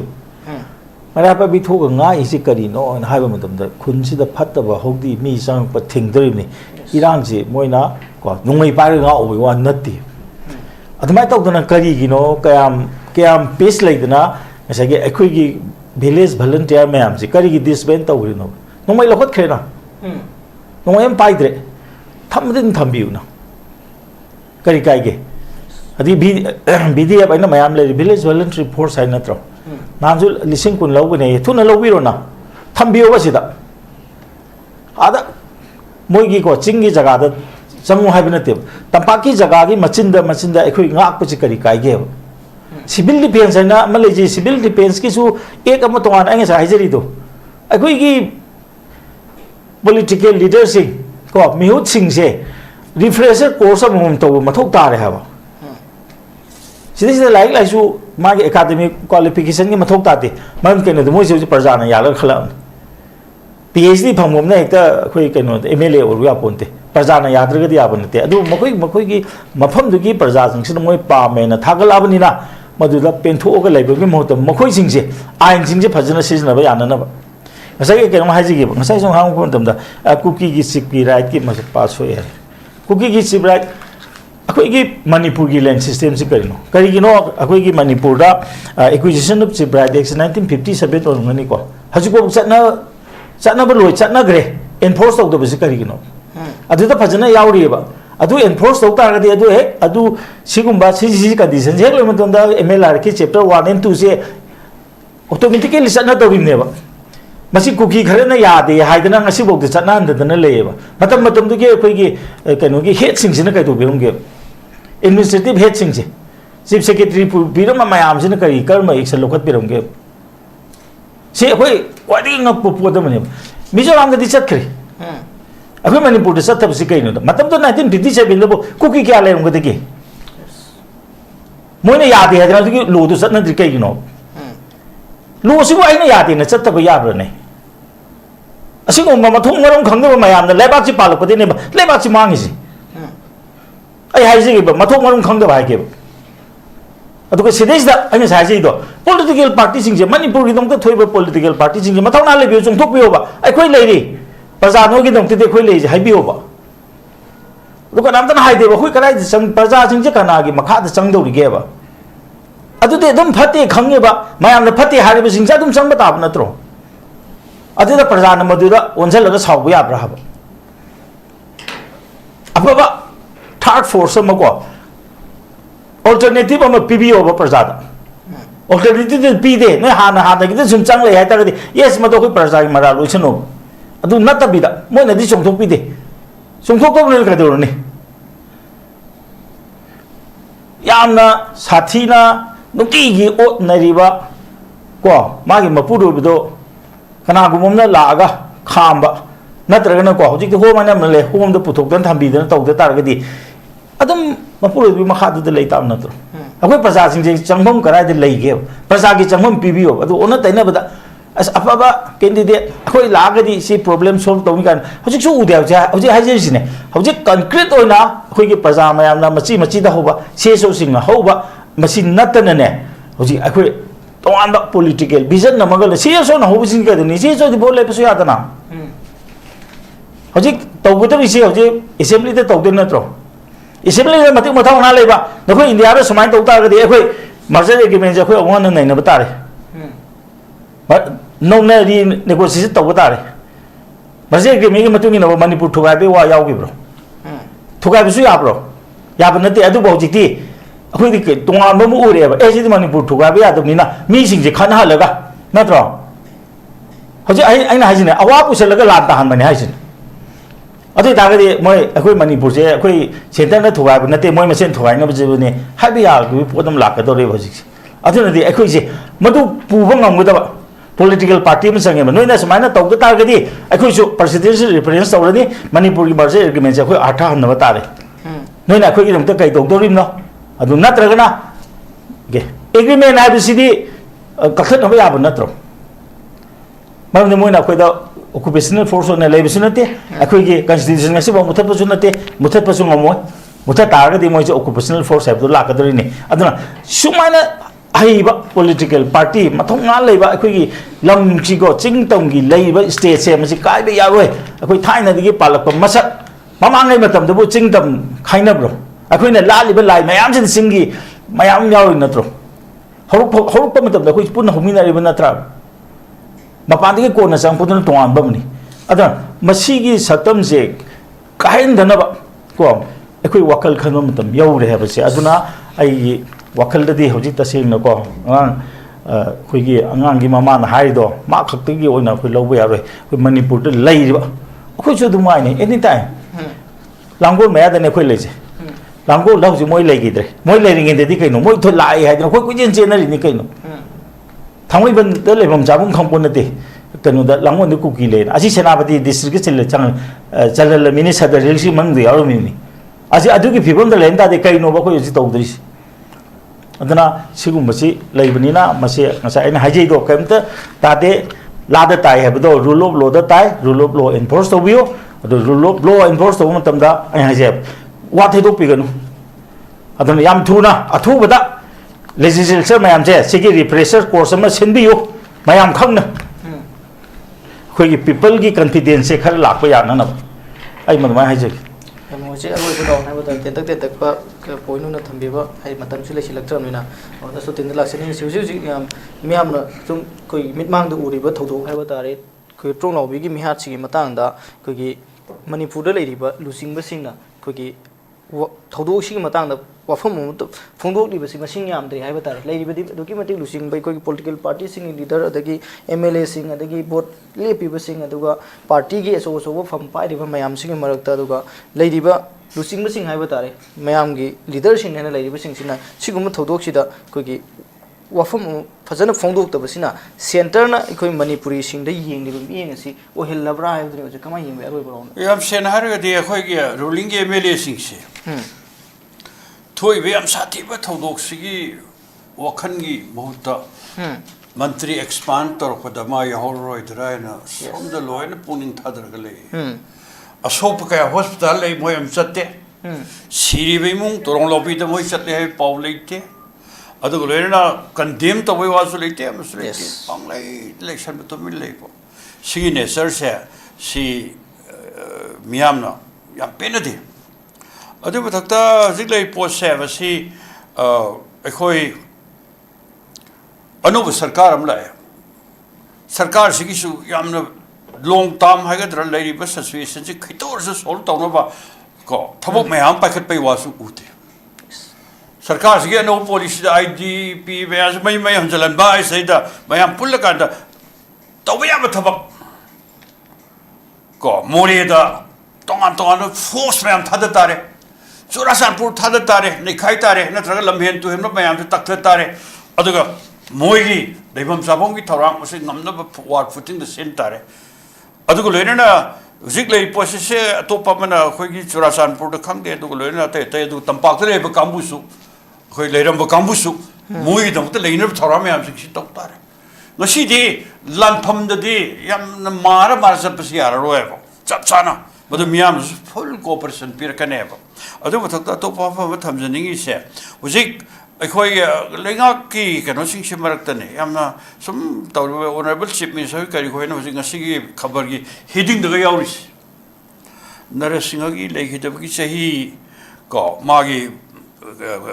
palon tawri adu du mayam tajare adu akhoi khangadabadi akhoi ngasi der sahi chamaga taret male hidre adu bathak sahi taret kuntak pase solisim sani pan taraga mapan dagin kun ga bari manga to pada ho sahi taret kuntak pagi ob ka du ne ba matam si hogi ba khangde adu loirena akhoi ama khangde adu sahi chamaga taret lom sujalakanda lusingle rijab irabona nikhili dubani puri mahasabha se solisim chapan kuntra gum do semakanda mapada choina sahi taret khunda put sakhai ri waitai myam se pulap pujala kanda ekhoi lone ekhoi culture maitai gi sak mayam honor eba adu no mauro myam do madu pukhanap to ba su gara khar panbirang mudrai khale pen palam di si amaro pot man eba adu to bida sahi taret khunda pagi ningsing badu to bai di adu yam akuk pamadu detail myam do no le pak si da kana por khiba ma to ba mang ba khot pamadu wa kanu le khare aduna aina aru thamjani se Masih ngasi di, aja suyam tu ini political solution ini lama dalam dah, only sarkar hote yaro, sarkar payah parti sing hote yaro, ada miam hawur kanda, madu kita berkerai koi tangai pen tu bamsang ya, tu kan, usi action saya, lomandre, kau gelbon kisile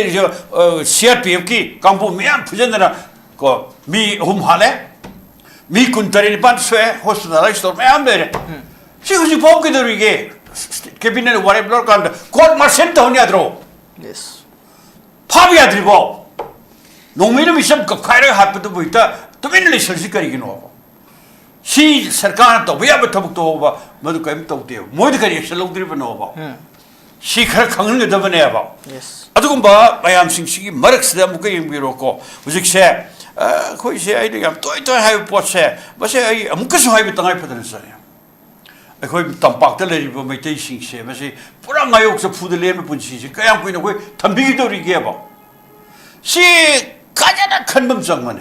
phajana khanba chang adu ngaktang chief minister jiri da na traga senapati salure gaina sibai kok thom puro to buduni yaro athu madam da kai solution puro ga ge na sigi tangai phada bado bado iroina na ngasi di akhoi manipur gi miyam man hauri se miyam protest lepten sangjali se soida ko akoi wakan ji thadabi tawnu tawjusru khar le kan marang de jagi ne bo madugi police dundi leibak si pan be yaro yam noi ji aduna sigi damakta akoi tasengna ko base to be yaba paikhat pe yaba thauram thoksin kai kai nu tawger kot kara khudak mi phana na ba ko bom pokhai hal thadar be kam mama tawna na ba dhanagi case me am le si tak paikhat tara badu sarkar di keru hot tawre na haibudo madu gi khani bai wakhan se si maru wa fa mane tandani yam noi ji koi loisilak bu matam su lei tamna tenta thambina ko jana ko so laksini isini ko ji leiri bu lengak sinai ko gi leiri bu crisis loisina ba phana bada karam thabok sing hena mangda priority basis to honing hai masi leiwa nga ko gi matang si khara aina hana su khasa masi yam aru ne na hai ki kwa lewa nga ko he si cham thab ne te re ba ala kai khoi naw ka no na di hai re prajana khalaga thaglam ni am le matik cha re na ekta hai bam ya yaw ye ba matik cha ba si ga ka no si ga bot ka ya ji khe nei hari ba bot ka ba du de prajana ya na ka re ni adu ga matik cha ba he du di le le su hai ba khra chang nge hari ba le hai ta ne hekta administration no pa khat pa je ya de ba ai rule me am par ka do ni economics yaw ka do ni development nge matang yaw do ni hari ba ai khuda am pi ge ba ko 1991 da india ge kano se balance of payment position ji yam na phata ba ekoi sana ga se to da ya uk da ga mortgage to ri ne da na ko paisa je le ta da dollar je le ta da na matam do da pv narasimha rao na prime minister hoi ko adada economist hoi na hoji ki manmohan singh se ma matam do da income da ugc ki chairman hoi le bra na khali ma se finance minister oin pusilai politician nate Manmohan Singh was not a politician ada magi economist ki haiba knowledge me ando season adana mana koi ki India ki rupee se depreciation tawba adagi economic policy me am jing se liberalize torakpa privatization adu ada me am leiri haiba masi tawba ta ki India ki economy se amuka hana ma se phagalaktana growth के economic growth के rate का से 8% 9% का Europe तना कने तो उड़ी M ने हरिबा अदो मागे contribution ने हरिबा ले हाइताबा एमएलए मिनिस्टर एमपी मना मदु कसु तौबुंग मनते हरिबा हौजे दिल्ली द लेरिबा बीजेपी की सरकार से द सुखै जेंगसेबा बीजेपी नरेंद्र मोदी की सरकार से द मखो की फॉरेन मिनिस्टर ओरमी से इंडियन फॉरेन सर्विस की फॉरेन सेक्रेटरी को रंबा एम्बेसडर को रंबा जयशंकर को मा फॉरेन मिनिस्टर ओहेलिमनी कइना मादि कैरियर से तो ऑल एलोंग कनो से डिप्लोमेसी से दा सुम तौ लाकबनी मतिक चायन ओहेलिमनी अदगी रेलवे की मिनिस्टर ओहेलिबा अदगी आईटी की मिनिस्टर ओरिसे आईएएस ऑफिसर अमनी सिसु को हजी वैष्णव हाइब्र कनो हन तोसिबो अदगी पेट्रोलियम मिनिस्टर ओरिसे इंडियन फॉरेन सर्विस ता लेरंबा हजीगे करीपुरी आइसिबो अदुना नॉलेज लेतबा मी सिंग दुबो सरकार पारगा हेक्ता हाइनी काना कनोना हाइसि केमता लेबा nga कुसि खंगदबा माले करे ai नाउ कनो से कोइदि सही कुंथ्रा मंगा मुसे गवर्नमेंट ऑफ इंडिया द सही तरह आई service Laramie India Manipur government सही कुनगा मरी मुक थबक तोरमी एडमिनिस्ट्रेशन अहि हम लुबो पोने इराइ line खनबि गनोबा अदुना खंगदना वांगाम गसे पंगांग ngang fayan khali adagi mar haige hari MLA minister sing refresher course toroga yani ai refresher course to hekta haya ponte ba adu hafta mi course 1 month ke course masagi mapun sigi suppose economics ko economics tamak te ko economics ka se economics phau ko ma laga leba ke chokot paise kai no khang do ni finance se kai no khang do ni development se kai no ai masters in development management da ai ma kai career ni sahi thatra ma thoi tam he ba adu hai have na te ko adu mai tong na qualified oi ba mi adu ma pan ge bang le chief secretary sing to bi rom de chief secretary is a executive aseng mu na te ba aseng ba executive ti political executive ne ri ba asagi chief abolish to ba ko pai matang do da chief secretary da blame to budum kashi yar oi hari ba matam da ko ba political oi ba will le raga political kano decision lo ga do ne ri ba aduna khaitam khanga ngang ba se ngang han ninge khoi PANELIST ko re ga su pa ngang mu ngang han ning de ani ai to mai to hai ninge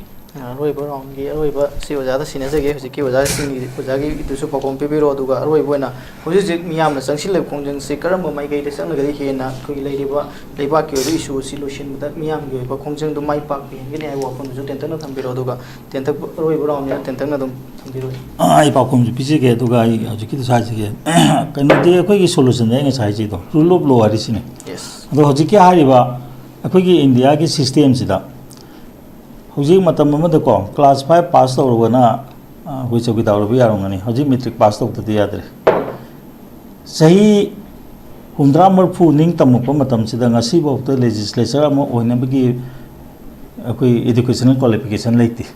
bota kari sing si bo khoi ma lai hai na tra khai te na khoi hai bi ya bi right kai le ge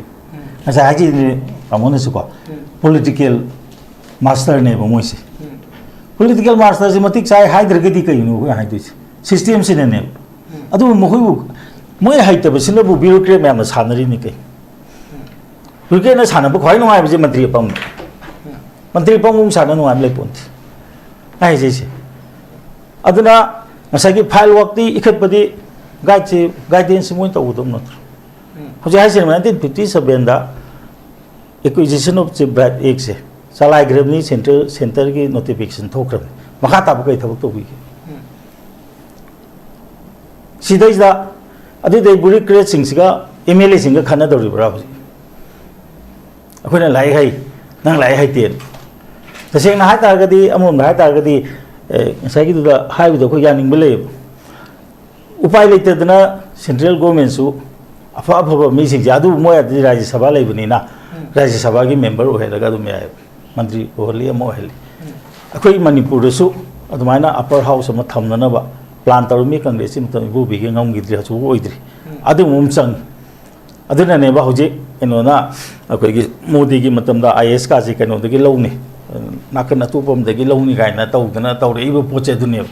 अदना सै system गी असोइबम दि लेबा अदे अखोइना refresher course अम तौसे हाइबसे करिनो hymn तमदा हानसो हाइतदना लाए refresher course तौबीद्रे करिनो अखोइ अखोइ तौबदिसि अखोइ उपाय करि लेरिगे अदना दे हौजे करि तौदे सुप्रीम कोर्ट ना तौदना हौजे को लीगल सर्विस अथॉरिटी हादना तौरगा ngsaige अखोइ गी लेकाई लेकाई क्लब क्लब तो हौजे लीगल एड क्लिनिक आइना हांगे बसि कदो हांगिनो खंगन नबा हांगिनेबा अदुमाय तौदना एमएलए मंत्री सिंह से रिफ्रेशर कोर्स ना खरा दो खंगसिनो हाइबने मरम कने मोय ब्लाइंड लोय ओइबा तादरी अखोइ गी माइ जी काय थंबम लेरिगे हौजे इलेक्शन तौ मतमदा एजुकेशन क्वालिफिकेशन का हापियु को अदुबो अखोइ लेबाक्सिदि कनो लैबगी सनबी सर्टिफिकेट लैबगी सनबी हो अदुम लेरकने अदुना तोवान बम अदुना हौजिक तसेंगना हाइ तारगदी कदोरे मतम अमदा बर्मादगी लाप रिफ्यूजी सिंसे सिगी पैसा अदु पीबीयू रिहेबिलिटेशन तौबियु हाइरमबदगी हौजिक कदोरे बर्मादा लाप रिफ्यूजी सिंगी लम अम पियु हाइराबने भौजे तसेंगना हाइ तारगदी वहाइ वता होंगबे वानेबा सिगी स्टेज से कनाना नाकदवनो अयेगी मतमदा अयेना पुरम मतमदा मी अमनदि लोय तौबंगा मनते मागी कंट्रीब्यूशन खगदि पिरंगदमने हे लेबाक सी सोयना सी खदि अखोइ इंगी तौजु पिरंगेना जि पिनगदमने अदुना अदु पिनरक्तबदुनबु मसि सोयरिने याम समना हाबदा मणिपुर गी जिक लैंड रेकॉर्ड कैदौरिगे मै चाखरे मै थादोक्तना मै थाखरगदि तौदे रेकॉर्ड रिकंस्ट्रक्शन ने नियम ले रेकॉर्ड रिकंस्ट्रक्शन तौननबा नोटिस हो मे मखा चथगिदे अनोबो तौबो सर्विस हो जि मेन ताद्रे मणिपुर दे याम लांगी जिबो जि मणिपुर दे रिलायबल होइबा लैंड रेकॉर्ड कराइ दे लेरिगे सी कनागी वखन दे खल्लिगे ए कुइ मणिपुर से कैदौरिगे हबसे खनबा यावदिब्रा हाबनिदा अहाबा डीसी मै चाकु मतमदा नोटिस होयबा अखोइ हानगी रेकॉर्ड सिंसे अखोइ कनो तौरनी रिकंस्ट्रक्शन तौरनी हानगी रेकॉर्ड पुथोकपिरोनि अदु तौद्रे अदु हाइजने अदिगदि लेन अनोबा सर्वे अम लाइ सर्वे से मेन मान तादना हौजि तौनरिसि अदुना सिगुम्बा याम लुबा तानफमनि मणिपुर सिदि को हौजिकने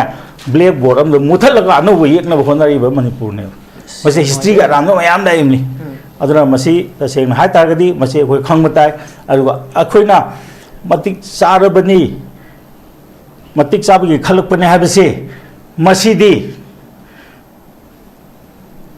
आई लामदेना खले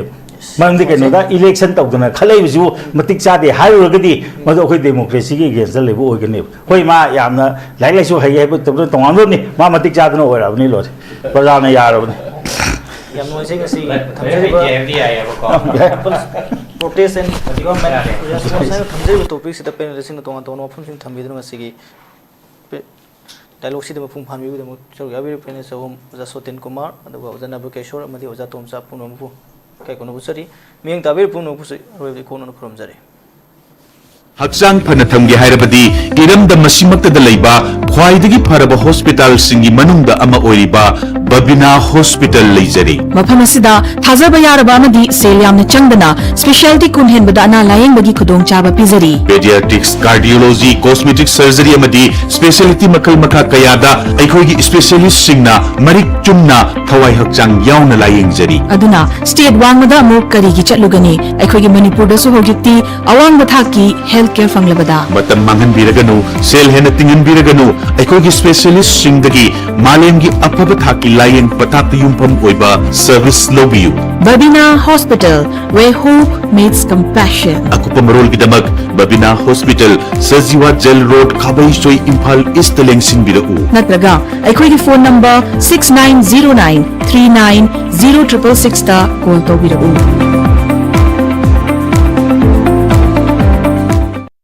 नॉर्थ विंडो मिनिंग ताबिरिबा मयाम पुनमकपु तरामना ओक्चरी हौजिक मपालामगी थबकी पाव पिजरी अहानबदा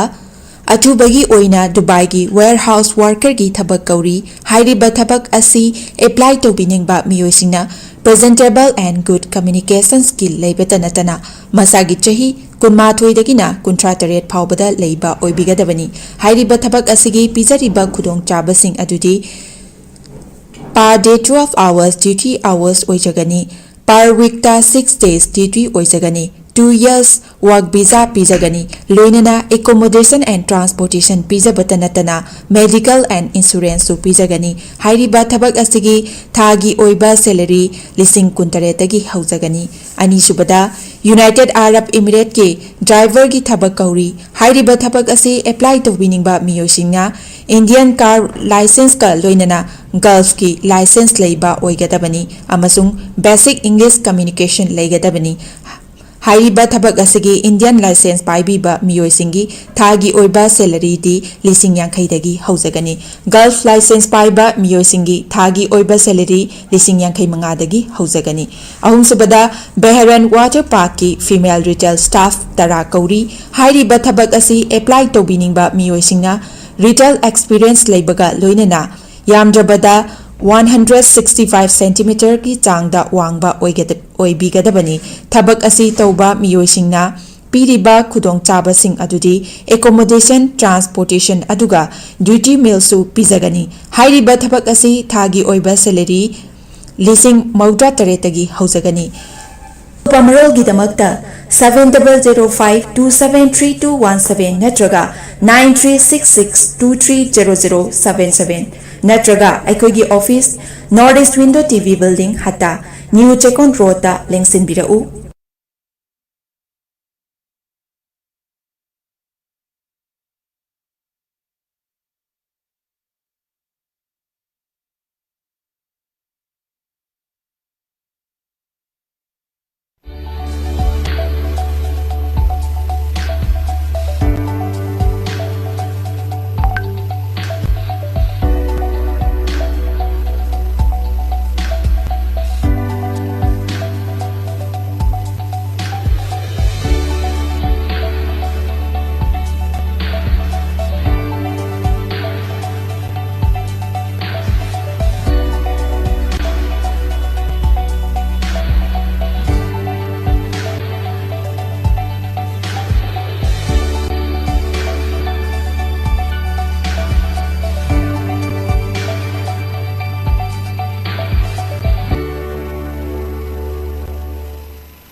Step into a world of endless possibilities with 18 dynamic faculties and 180 plus courses. Unlock your potential with industrial-ready training and placements. SGT University, empowering tomorrow's leaders.